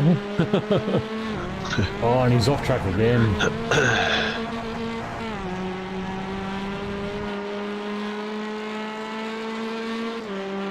This loses all that momentum and builds into that corner, doesn't he? Well, Dylan DeBono's in the pit, so he's probably done, I would say. Jason Douglas also in the pit lane. Stephanie Piccoli now up in a P15. That's one spot gain. Andrew Proctor here all by himself. Haven't seen much of Buffett tonight, but he's, from what we're hearing from Contagious in the chat, he's not very healthy, Mr. Andrew Proctor, so not having a good time out there. Jake Jackson again by himself out there doing his own thing. Here's a Ray Oliver and Matty Boylett.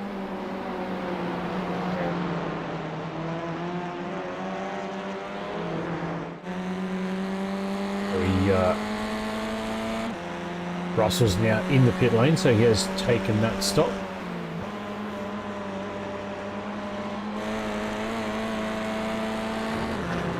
I'll have to see what Ray Holder can do here, mate. As we see, Dougie Gowans trying to get to the back. Braden Sagastra and Kyle Ridley now almost on top of each other. Got to look at that. This is the battle for the lead. Dougie Gowans and Jacques Swanepoel are not far apart either, and Glenn Wilkinson is not far off this pack as well. So I don't know, mate. With just under 10 minutes to go, it's anybody's race still. That's it. Like, if the front two keep fighting, they'll bring the old pack back up to them. So Does Dougie have enough to get to the front, you reckon? Or at least get to a podium? If Kyle and Brandon fight, it'll bring Swamppool, Dougie and Glenn up to them, and then they'll be on. Yeah, I've got a tendency to agree with you there. It's going to be...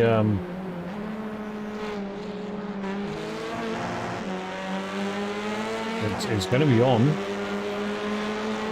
I think Dougie's got it in him to get at least a podium, but I'm not sure. I think time might be his enemy right now. But it is on up front. Just bringing him to go the long way around.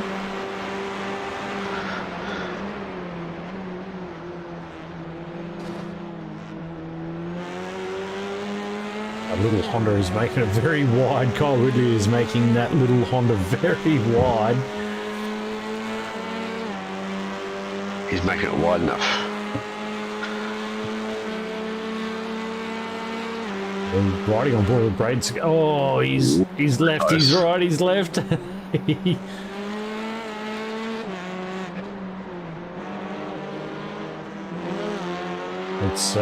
It's right there. So as Dougie Gowan's down looking around the outside, that's bringing Glenn into this battle. Dougie doesn't want this as a 3-car battle. He wants to get around Jacques and get going. He doesn't want to be looking in the mirror. Does he make a show? Oh, he's going to go the long way. He's showing the nose to Jacques. Jacques is gone a little wide. Momentum's going to be on Dougie's side though, but it's the inside line. Switchback. You kind of aren't there, can you? It's kind of once you're high and dry, you're out there, aren't you? This battle is raging, and one at the front is also on fire right now as well. Mate, this is exciting, isn't it? He's like just over 6 minutes to go. 6 minutes to go. So long. But when you're sitting in that seat, you're sitting in that driver's seat, there's not long left at all, and it starts to play on you, doesn't it? You start thinking about it like, I've got to make this move, I've got to make the move. And that's when mistakes happen. Yeah.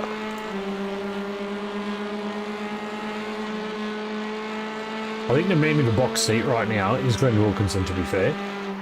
I think he is in the box seat. So if something happens, he's going to sneak a little podium here and be bringing the 1-9 boys onto maybe 2 steps of the podium tonight. So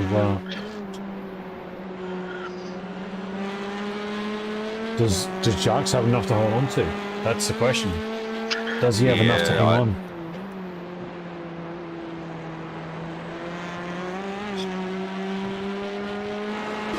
And Dougie's trying to strong work out. We can't get him.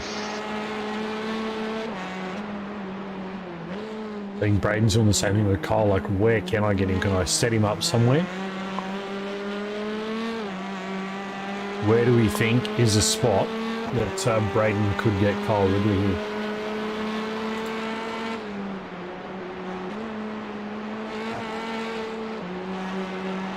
He's not really close enough on Kyle at the moment, so...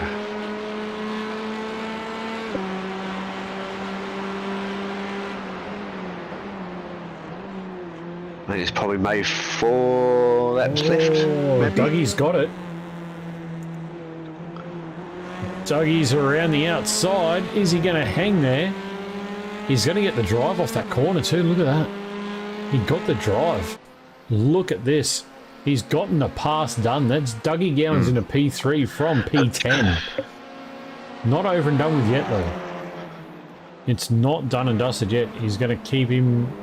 He's going to run Jacques just a little bit wide. Oh, that was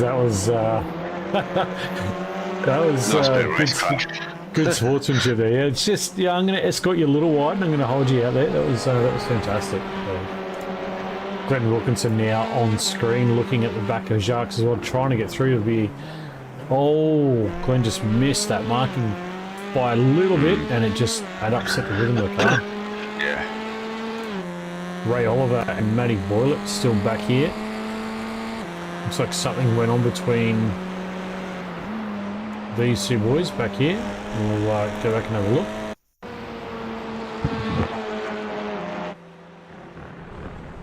Oh.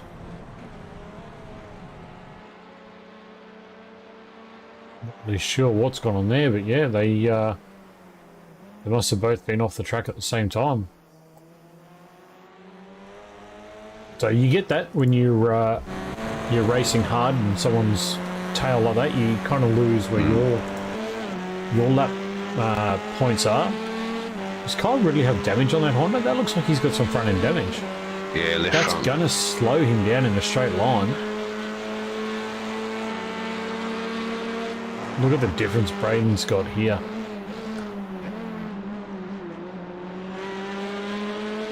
Braden's trying to crisscross him and set him back up, try and get back underneath him. Kyle's awake to it though, he's not going to be... Yep. He's not going to be caught napping there. Oh, Kyle. Oh, mate, we got just under 4 minutes left. Where do we Probably see... 3 laps, probably. Be about 3 laps, yeah. Where do we... Are we seeing our podium here right now, or are we going to see a little upset right near the finish?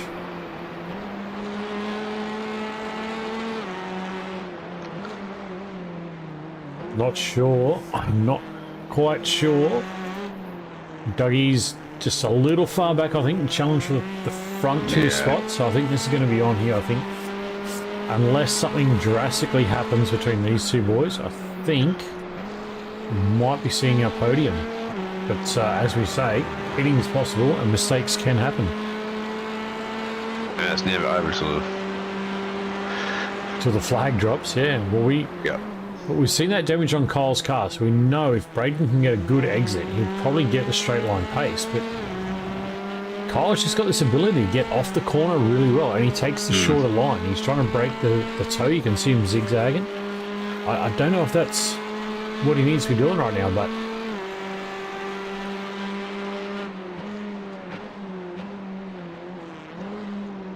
it's definitely racecraft.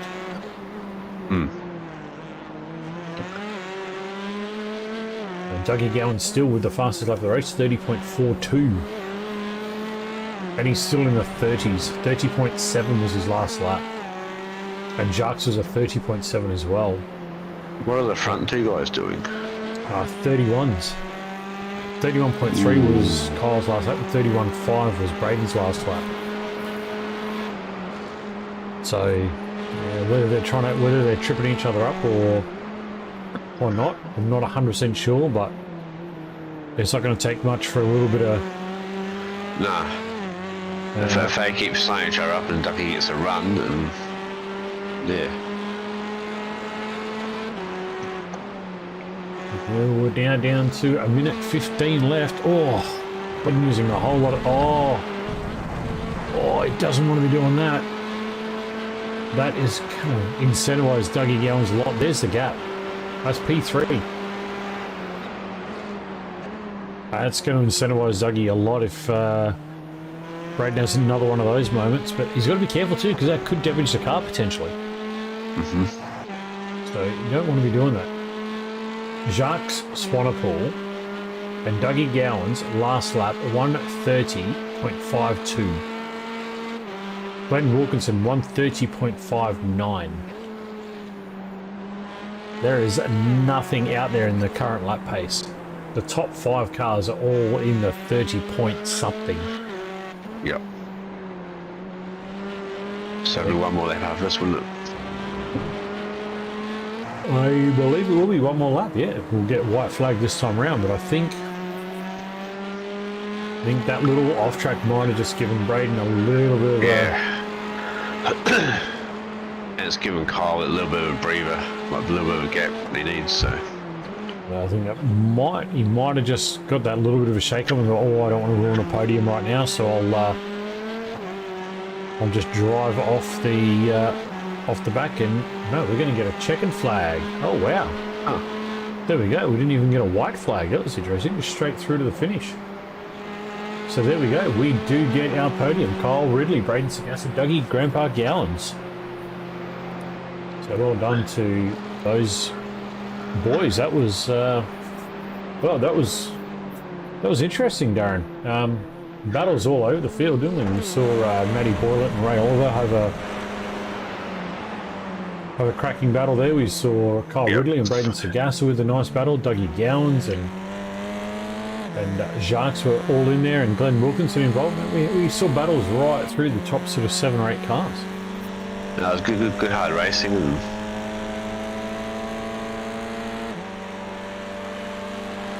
And I know it was fantastic. That was a great feature race, and again we saw, like I said, Dylan Gray, the only GR86 out there. He stuck to his guns, and good on him. Yeah. And so that's fantastic for him in that sort of side of things. But again, we need to get some more cars in there for Dylan to compete against. But and Stephanie Piccoli with a P14 up 2 spots. So huge shout out to Steph. Mark Cochran with a P13. Russell Gander in P11. So again, up 2 spots from the previous race. So again, huge results there for Apex with their result. But Frog Leap and MX Raps Velocity just a standout tonight, and it's fantastic to see.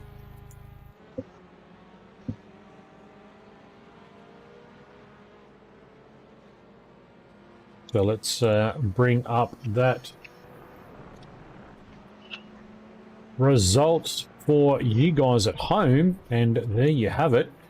Kyle Ridley, Braden Sagassa, Dougie Gowans, Jacques Swanepoel, Glenn Wilkinson, Matthew Boylett, Ray Oliver, Jake Jackson, Tyler Sheaf, and Cameron Edwards round out your top 10 for this evening feature race. And all I can say is that was crazy. That was an absolute blast. So we'll get our podium in here.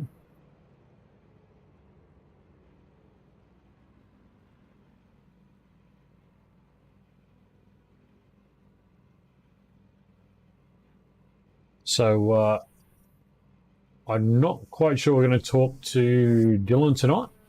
He is the only one in there, so it's not like he really had any competition. But we will pull. Let's get Grandpa back in here. He's not there yet.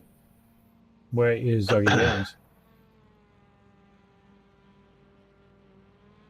Where is Dougie Gowans? He's not there.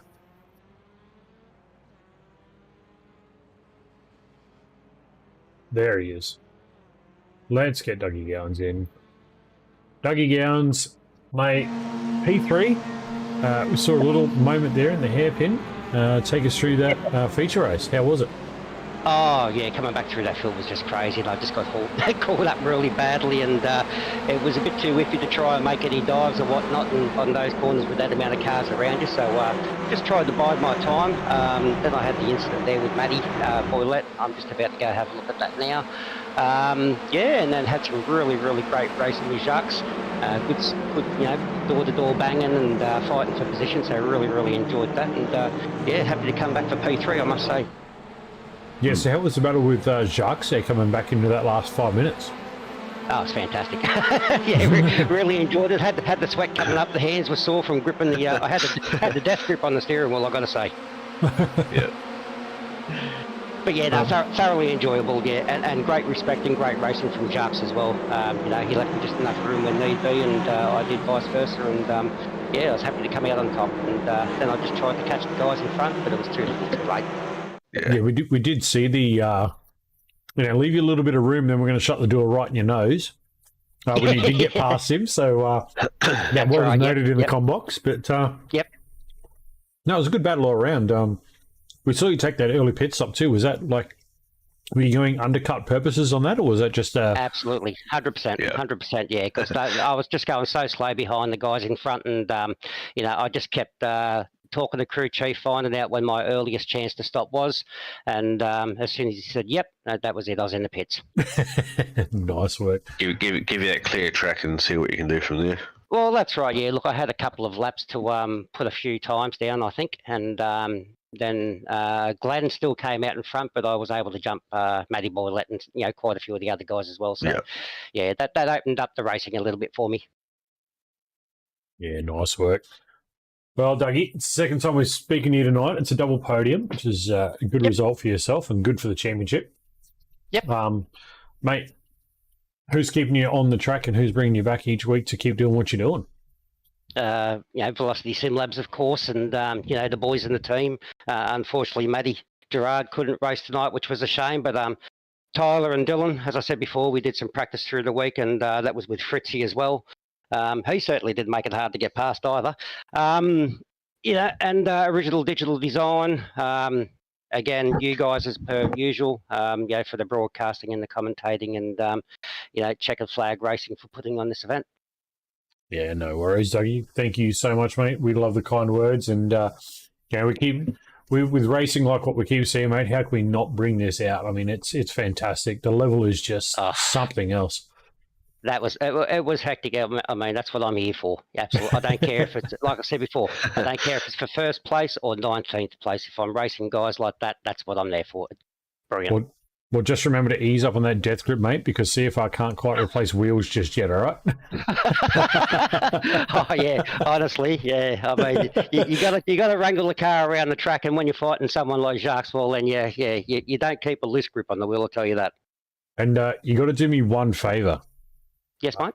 You cannot teach my co-commentator how to drive these cars, for crying out loud. He's fast enough in the trucks. We don't need him fast in the TCRs as well, all right? Look, anyone's welcome to come along to the practice sessions, and I'm more than happy to give anyone any pointers they want.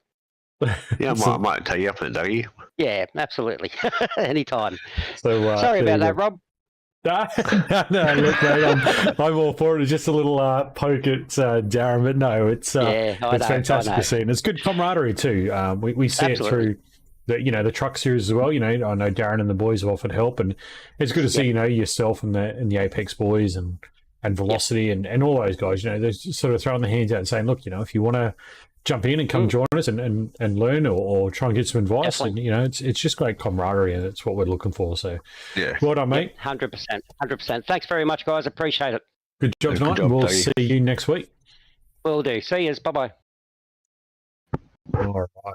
Absolute legend. All right. Let's get the younger Braden Sagassa, P2, mate. How was that out there tonight? That looked hectic. That second race was definitely hectic. It was just hard to try and make your way through the field. Oh, yeah. Definitely building up a sweat. That's for sure.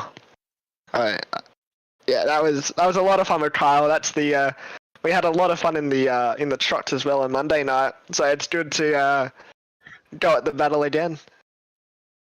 It looked a lot of fun out there, mate. You and Kyle were really close. You were fighting. Was it that little off track there on the second last lap that kind of gave you that little whoopsie moment and was like, maybe I better just slot in here, or? No, I was pushing. I'm one of those people that, like, if I have a chance for the win, I'm going for it. I'm not done. I'm gonna try and make it clean, but I'm gonna put the pressure on you until the last minute. Yeah. Yeah, right. No, we just saw that little off track there on the second last lap, and it was like, whoop. Yeah, I made a little mistake, and then I think I just got really flustered trying to regather myself. And yeah, but Kyle ran a great race there. He knew where exactly to put the car, and can't blame him for that. He's a great driver, great clean driver. Yeah, that was good to watch. I'm glad you guys enjoyed it. That was a whole lot of fun. That first race was a good battle, I think, for third on back. And yeah, definitely the safety car put a spanner in the works as well.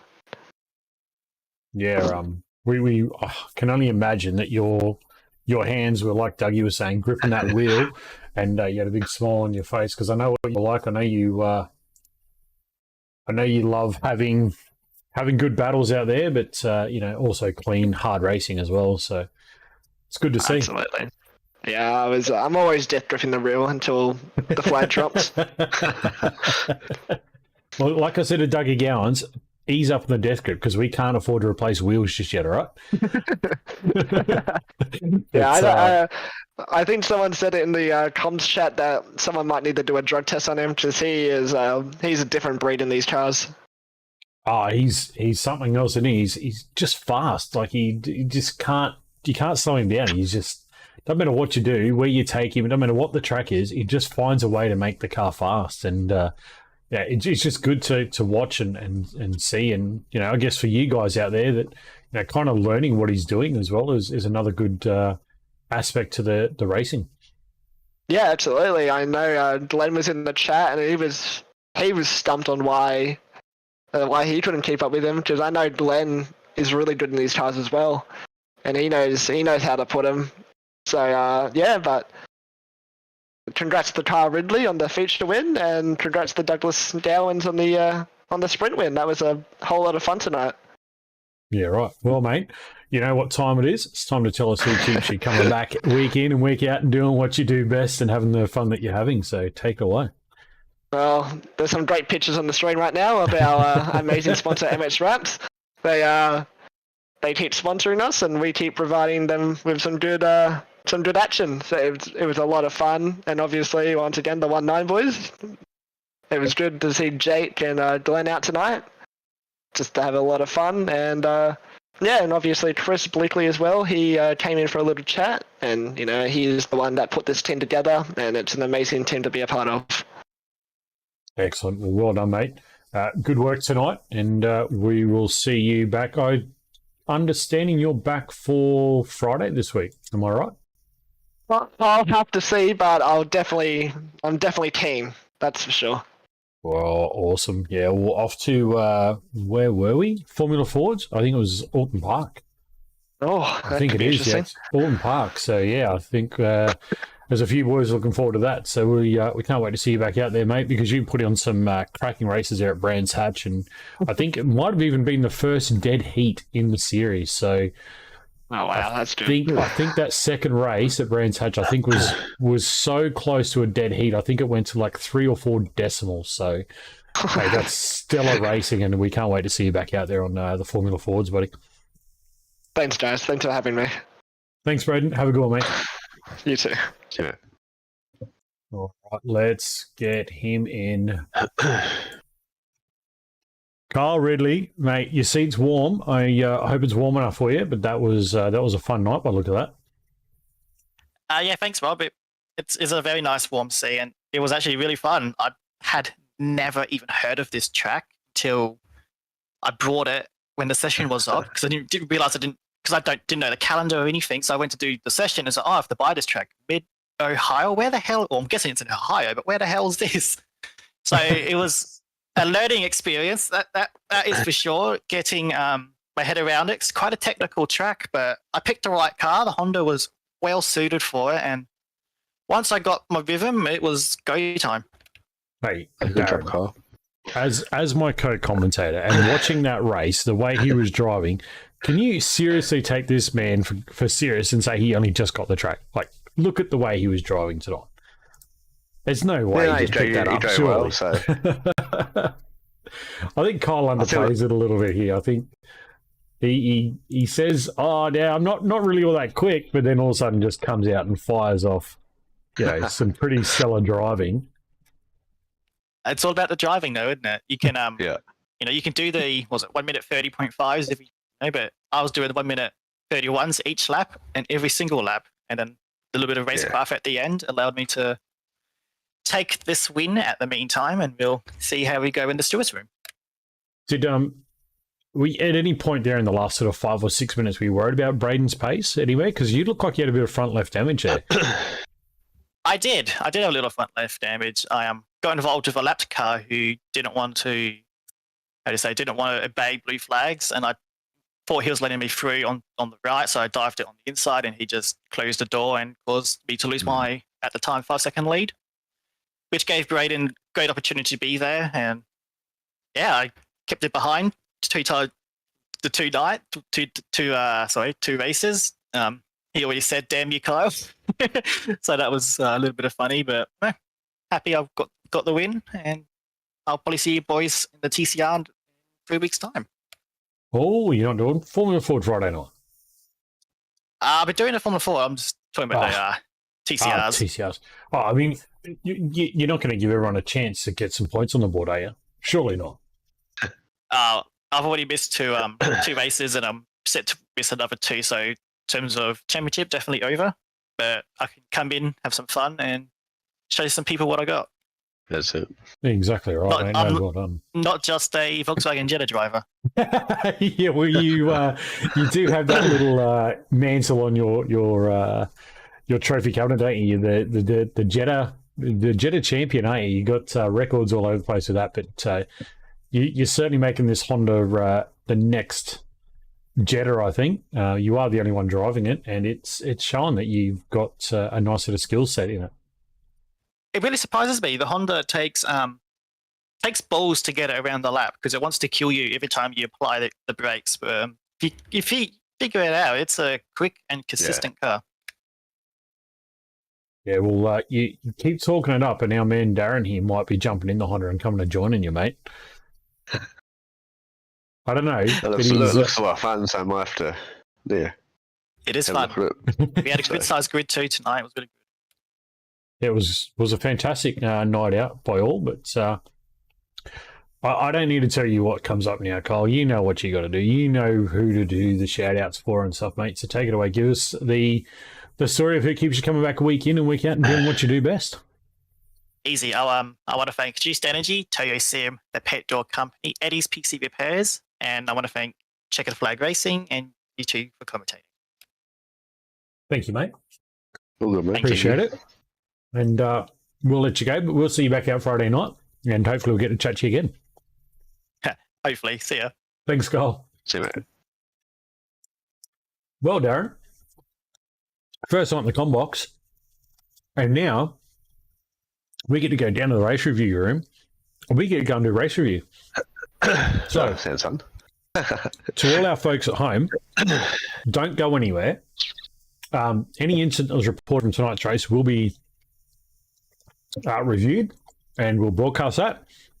And then after that, we'll sign off, and we'll thank you all for coming. So stick around, and we'll be right back. Don't go away.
All right, we are back in the review.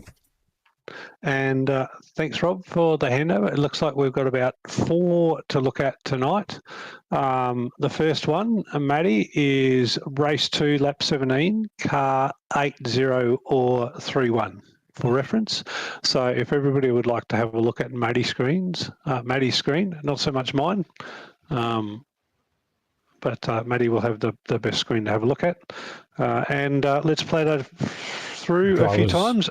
If we can just have Whiskey Runners, Daniel Fritz and Alamar guys all muted, and I will play Far Chase from Fritz and Far Chase from Matt, and then I will give you a cockpit view, and then you guys can take it away. Can we just rewind that a little bit further back, because I can see something's kicking off here.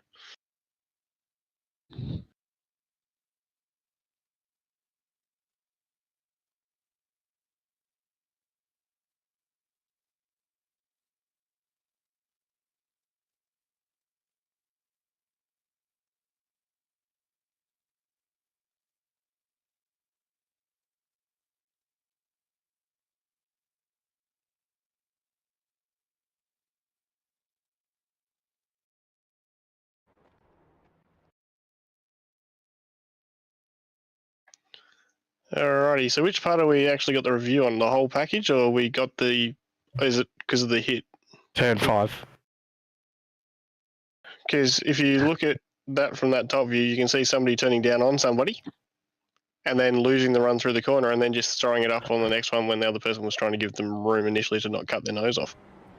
All right, so can we be just a little bit more specific? Sort of car on the left, car on the You're on right. board with, and then he's still there, but the case is that it's always going to be closing off at that area because of that corner. So the error is actually here when he closes, the left car closes down on the right car, which then has the netcode / bump, which goes wide, which takes the momentum off. There's no intent to close down a line where if you aren't triple screened or whatever, because I don't think I can see him in the mirror head. So you would have thought he's probably in the grass. Yeah, could you play it from that view again, please?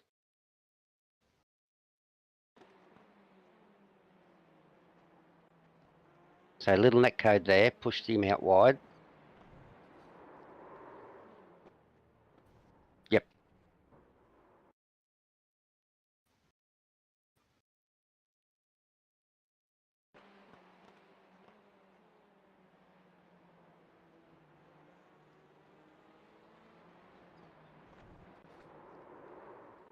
Okay.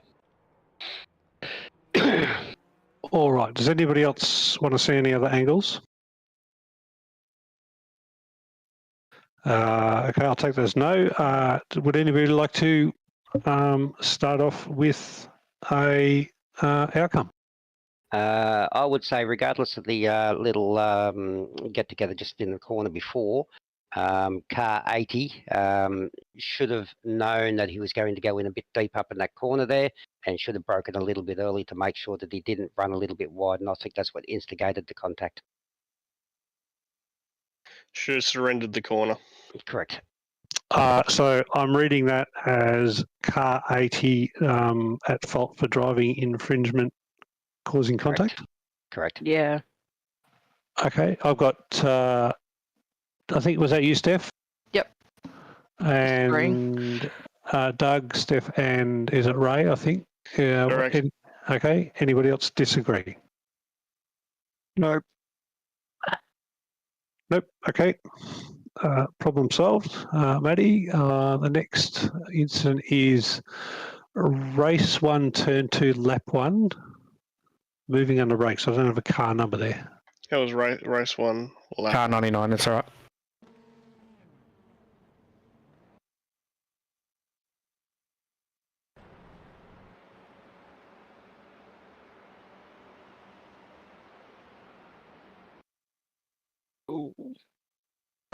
It's between car 99 and 80. Far chase from 99. Alamar and Frogleap, please mute. Just go back again a bit, please.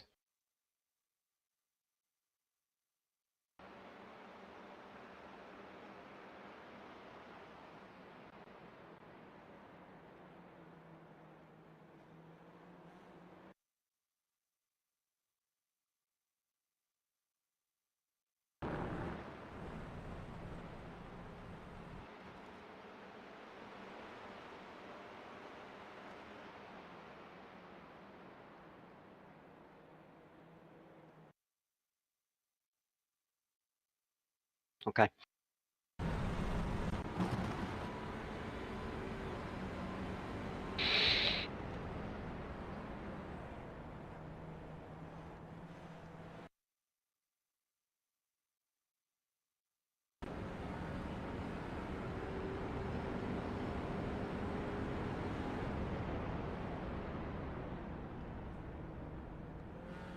Light movement. It's not a lot. Yeah, and there's no disadvantage that I can see. He still leaves the room in the middle of the apex. There's still a good car width there. It's kind of, that's kind of a hard apex because you can kind of go to the inside of the apex and kind of diamond the corner. I don't see anything wrong with that. Matt, can you just play it through for me? I was doing some other, just typing on the last incident. Just play it for me.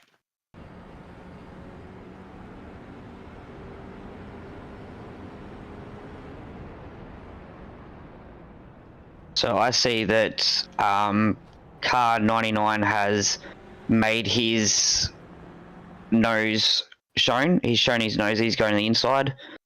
At that stage, car 80 has already started braking and dips to the right. It's only slight, but it's enough so that Ray has to hit the brakes a lot more than he would have to avoid contact and avoid spearing off car 80, which has then caused Ray to have the disadvantage and not be able to get the move done due to the move under brakes. Did Ray end up getting the position? No. No, and there was contact further on in the corner where 80 comes down tighter. Okay, he just played all the way through. So there's contact there. Yeah, but there was a car length there, so that's fair game. Yeah, the contact was there because Ray went a little bit washed out. In regards to car 80, once he was on the grass, I believe he should have held the inside line coming up to the corner instead of going back out to the left. So he gets bumped a little bit wide on the edge there. Yeah. So then I would have stayed there. That's where I would have stayed there instead of going across. Ray had the run, and Matt did come across. I believe he's left enough room. It's on the edge for me. I don't see anything wrong with it because there's no not specifically disadvantage. I would just say I think that's a racing incident. You don't want to discourage any, and have no aggression, do you? You want people to have a go. Correct, that's right. He does move, but there's still a car width. So that's right. He leaves enough room on the inside. And I think that little bump is just from bouncing off the curb. It's fine that Ray managed to pull it up, but if it was someone else, it could have ended a lot differently. So it's good that Ray pulled it up, but someone else might not have. Yeah, but we can only judge on this incident alone. Yeah, that's right. I'm just more thinking that this sets a precedent on moving under brakes. That's what I'm thinking. Well, it wasn't necessarily moving under brakes as far as I'm concerned. He did come across. Keep it going. It's just that apex is kind of you can take different lines through that corner. It's not a single line. And that's what we're trying to about. If I can jump in for a second. Let me jump in, guys. I will jump in and say that there are two rules in the rulebook at play here. The first rule is moving under the brakes. So once under brakes, a car needs to brake in a straight line. The second rule is related to who has track rights at the corner, and the requirement for an overtaking car to have track rights is half a car length at the point of turn-in. I'll leave you with that. So he's well there. Yeah, but he gives him room. So he's not. He hasn't squeezed him. He's let go of the steering to give him a car length, and that's perfectly legal in my eyes. Is it any basis or a warning instead of like a penalty? Yeah, that's what I'm more thinking. The fact that no one got taken out and we were able to go on. Yeah. You could put him on like a probation or something. No, so the important thing here, guys, is we're in a race review to see if there's a predominant driver at fault here or a rule has been broken. No, I don't think so. We're not here to give out warnings and stuff. Yeah.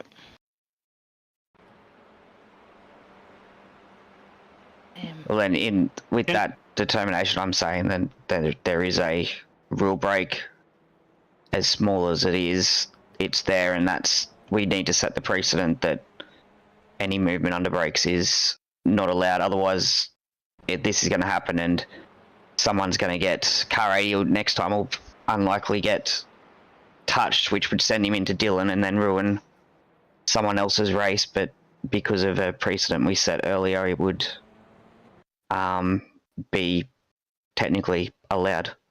But aren't we going by like an incident by incident review, not a whole? In the end, I don't think we still got to set a precedent on them. Of course, yeah. I see it as one movement, which he is allowed to do. He's left enough room on the inside. Fair play. There was no disadvantage. Ray was already behind. They were fighting for a corner. Play on. I agree. Agree. Yeah. You know, if you're talking about you have to break in a straight line, well then there goes trail braking coming around corners. We go just to see if the wheel movement was actually on braking application or already braking. Can we go frame by frame?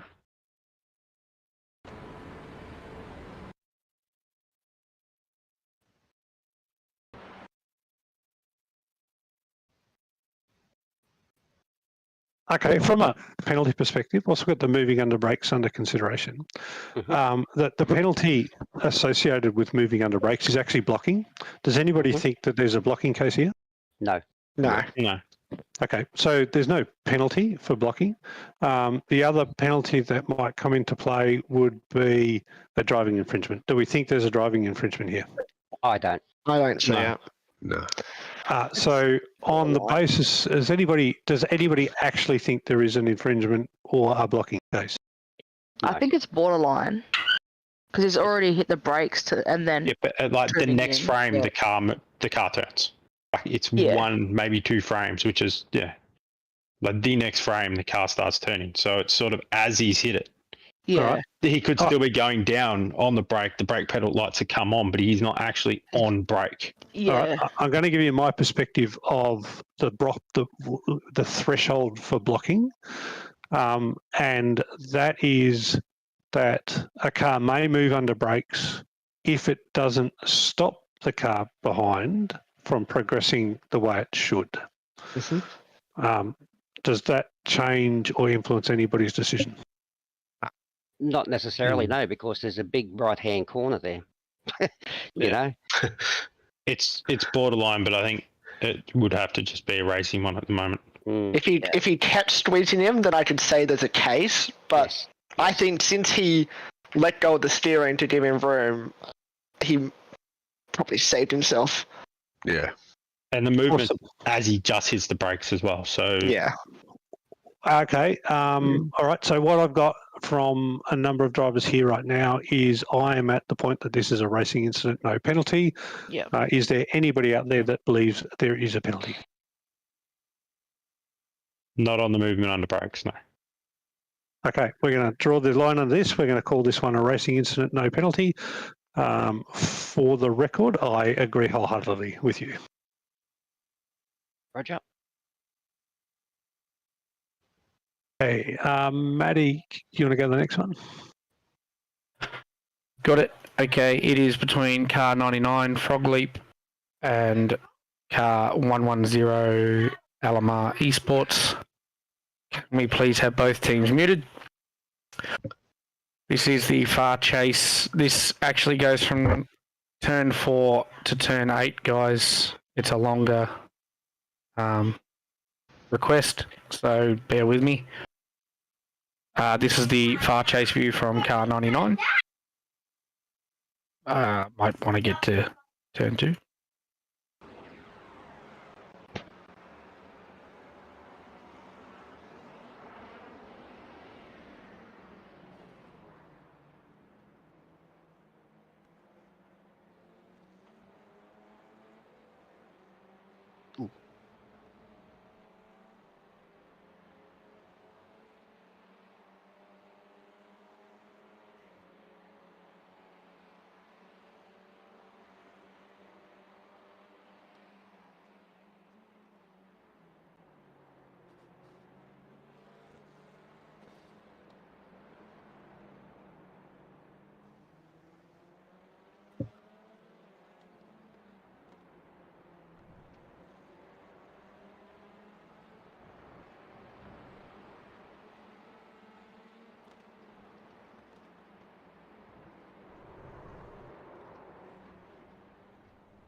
All right, before we go, can I just confirm what turn the review is requesting us to look at?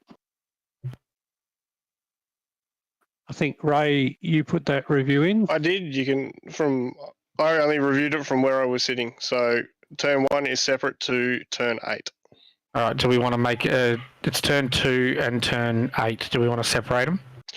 Yes, please, if we can.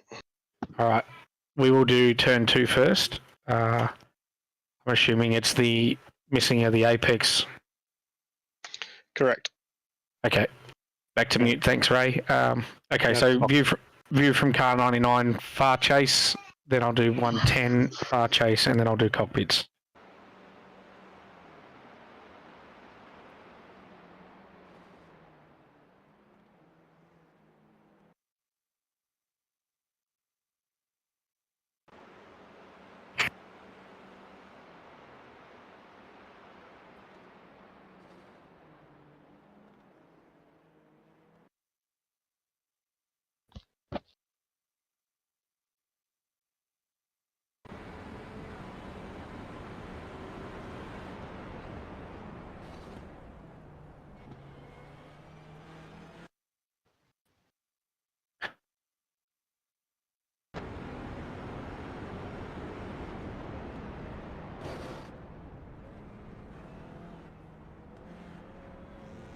All right, guys, you have the floor. I've got, is it car 110? Correct. Car 110 keeps the steering open to attempt to run car 99 wide and off track and causes the contact. Can we have a look at the front wheels? See if the wheels actually lock up.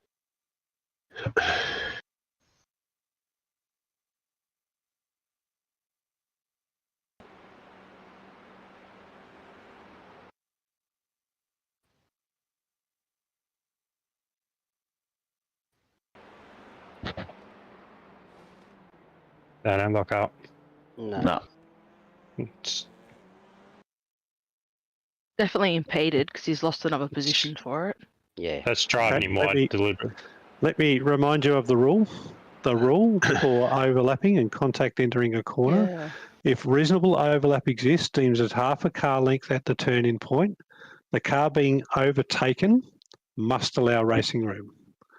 The car being overtaken must not crowd beyond track limits or trigger contact. Yes.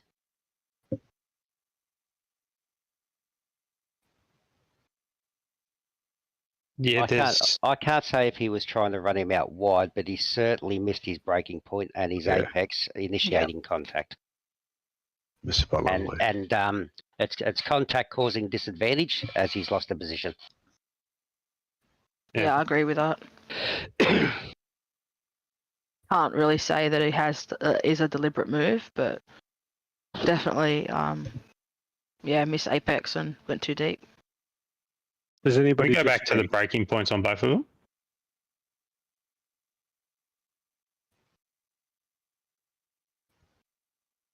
He starts braking before the other car. Before the 99. So this Depends on pressure though. That's right. And capabilities.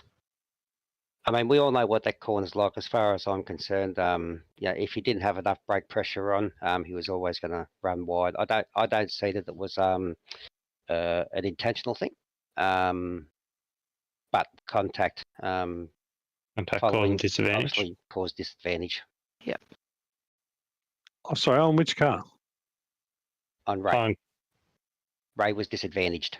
Yeah, so the car 110. Correct. Ray's the overtaking car. That's correct. Yeah.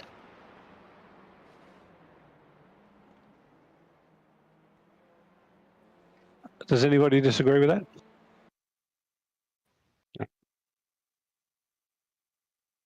No, I agree. Contact causing disadvantage. Mm-hmm. Okay, so that's a 10-point penalty, contact causing disadvantage for car 110. Your thoughts before we move on, Pete? I'll save it till later. Copy. All right, this is the second half of the request, guys. This is turn 8. View from 110.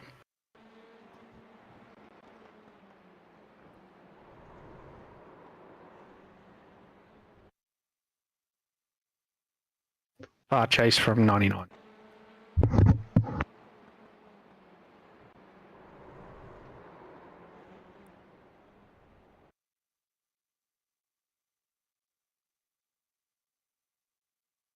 Cockpit from 99.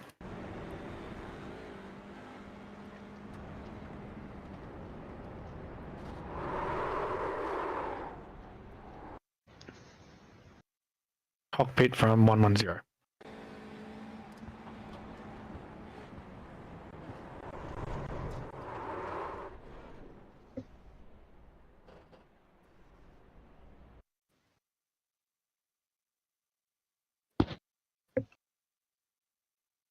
You have the floor, guys.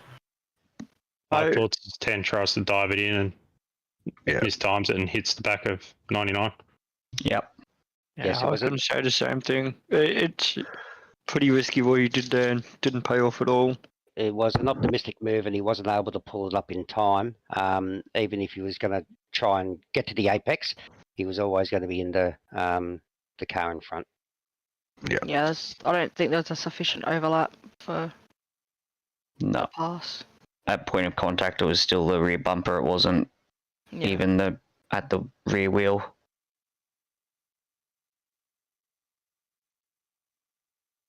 Can you just play that for me, Matt, please?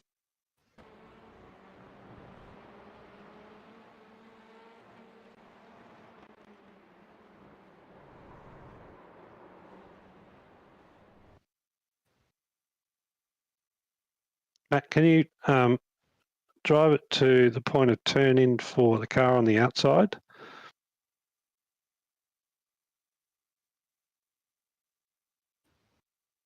There. Which is about half. Now go 90 degrees to the inside, please. It was before that. Yeah. Other way, mate, other side.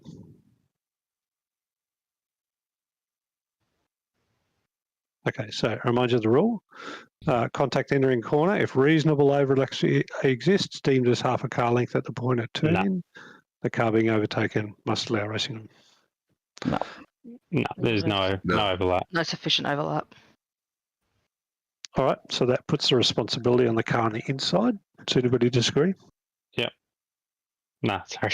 No, don't. Is that you disagree or do you agree? God damn, Andrew, wake I up, was son. agreeing to the responsibilities on 110. All right, does anybody disagree with 110 having a contact causing disadvantage penalty in this instance? I'll take that as no, and for what it's worth, I think that one's really straightforward.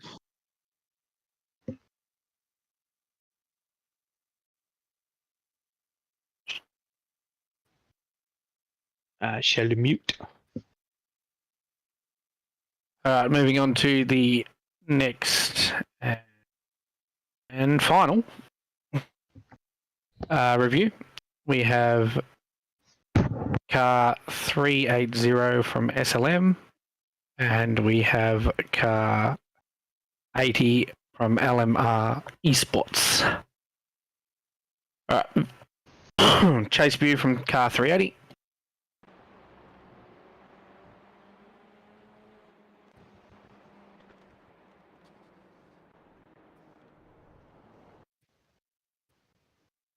Chase view from car 80.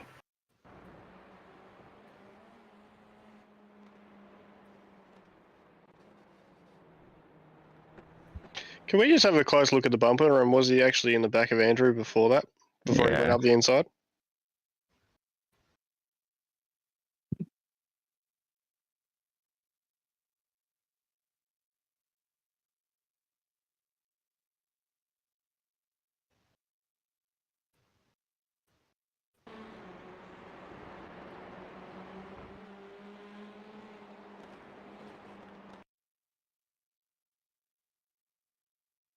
Appears inside his bumper.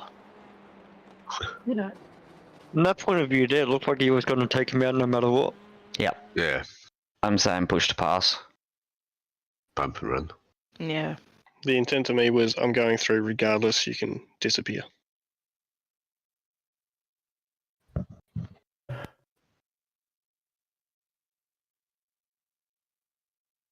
Hey, can I say something? Or Not if you're involved or you're a team member. it's myself that's driving. Yep, no. No, you can't. Alright. All right, so I'm looking at this and I'm looking at two potential rules. I'm looking at the car in front for, again, moving under brakes and or blocking, and the car doing the overtaking, whether they have achieved the right to overtake by the apex of the next corner. So they're the two things from a racing rules perspective that I believe are in play for this incident. Can we go back to the chase view? Technically, the pass is on because he is up on the inside by the letter of the rule. Yep. The question is before it, from the pass move to me, and the second is did Andrew keep coming across on him? That's the other side.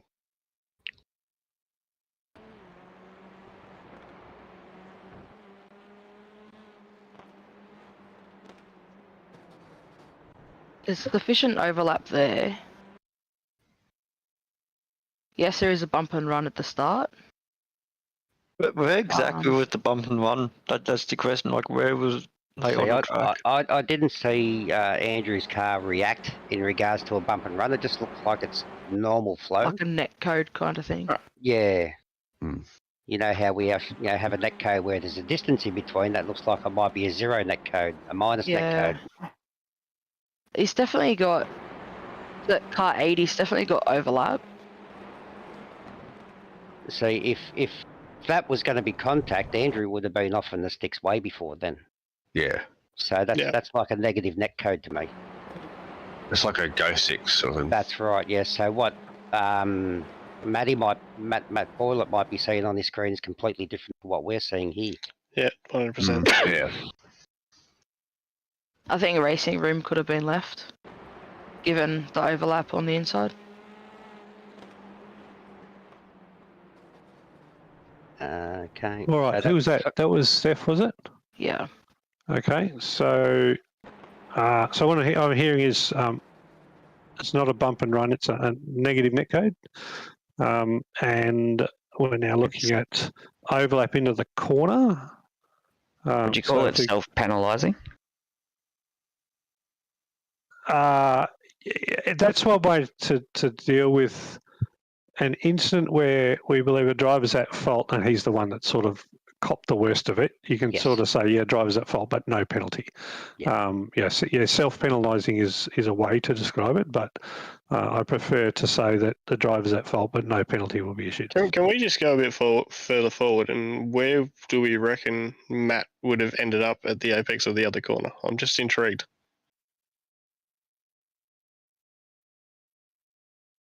Is it a case of sending it and you're going to get out of my way? And I'm not trying to pick on Matt, I'm just looking at motion. You're taking it really shallow. Like, you can't take the corner that shallow at that speed. Yeah, but he's fully alongside. Yeah, I see no problem with that at all. I think he was going to pull it up. Like, it's not like he's gone and sort of spear tackled and pushed him wide, if you know. There's also if you go a few frames back, you actually see the rear of the left-hand car slip out a little. Okay, it almost looks like as that negative netcode. Yeah, right there. You can actually see it there, where it looks like it's actually moved him out a bit, which has then changed the trajectory of Andrew. Yeah. So see there, the rear steps out, and I think he's correcting, and that may actually cause a contact. Or is that a case of Andrew trying to keep it nice and tight to protect his line? Right, no, it's not about what the driver's trying to do, right? So remember, you've got to break this down to the rules. Yes, I was talking about the preceding overlap, point of turn in, rights at apex, angles of the cars towards the corner, and which one you believe is the one that has predominantly caused the contact, and whether there's a penalty associated with that contact or not. So first of all is fault, then whether there's a penalty. I don't see any problem with the overtake at all. No. He's got sufficient overlap. Tough but fair, but I am a little bit worried about the push to pass mentality. Yeah. Given the fact there's no actual evidence of that, we can't rely on that, unfortunately. No, I know, but I mean, it could have been a 1X. I don't know whether it was 1X before that. I don't know. None of us can tell straight up, I don't think. Okay, I wouldn't call that a bump and run in any way, shape, or form. No. the bump and runs that you would normally see are cars sort of touching the back axle area and making the car sort of really lose control, sort of Shane Van Gisbergen out of the hairpin at Simmons Plains type thing. That's where you get, I wouldn't call that a bump and run personally. Not like he loses control from it. And as I was saying before, the movement that I'm seeing from Andrew's car going through that corner, if you want to try and keep that corner tight, your rear's going to wiggle. And that's what I'm seeing.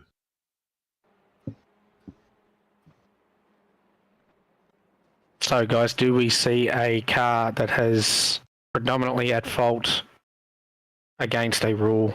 Yeah, has a rule been broken, and is there a car predominantly at fault here?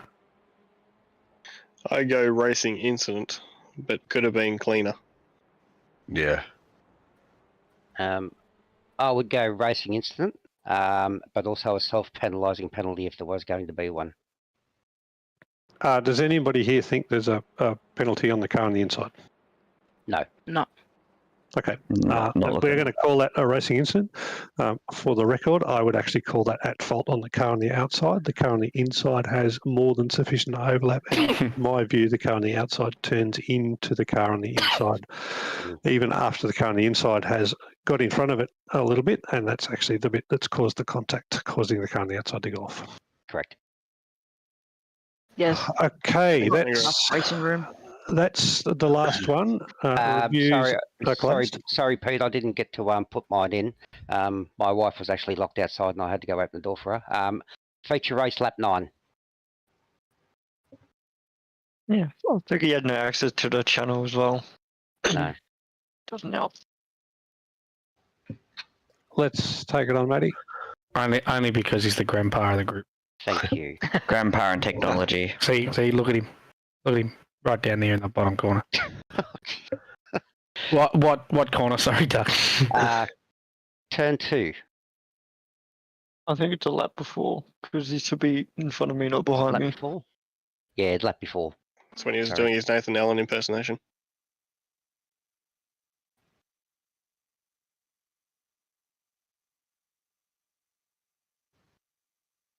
Hey, you're gonna make me move my camera back out, you bastard. We're live, thank you very much. Naughty boy. I'm Australian. I'm Australian. You're also a bastard. My parents still aren't married. Anyway, view from far chase from car 07. So can I just ask, is this an official review under penalty rule booking, or is this This just is 100% my fault. I already admitted to this. Yes, official review. Oh, hang on. Who was? Hang on. Who was that? Sorry. The car 80, I already admitted that I cut him down because I was trying to get a run. Car 80? Yeah. Yeah. I think that was. Okay, in car I already 80. said that in chat before. No, thanks. That's we need car 80 driving infringement 5-point deduction. Yep. Thanks, Matty. Just That's because what it I was wasn't curious on. documented.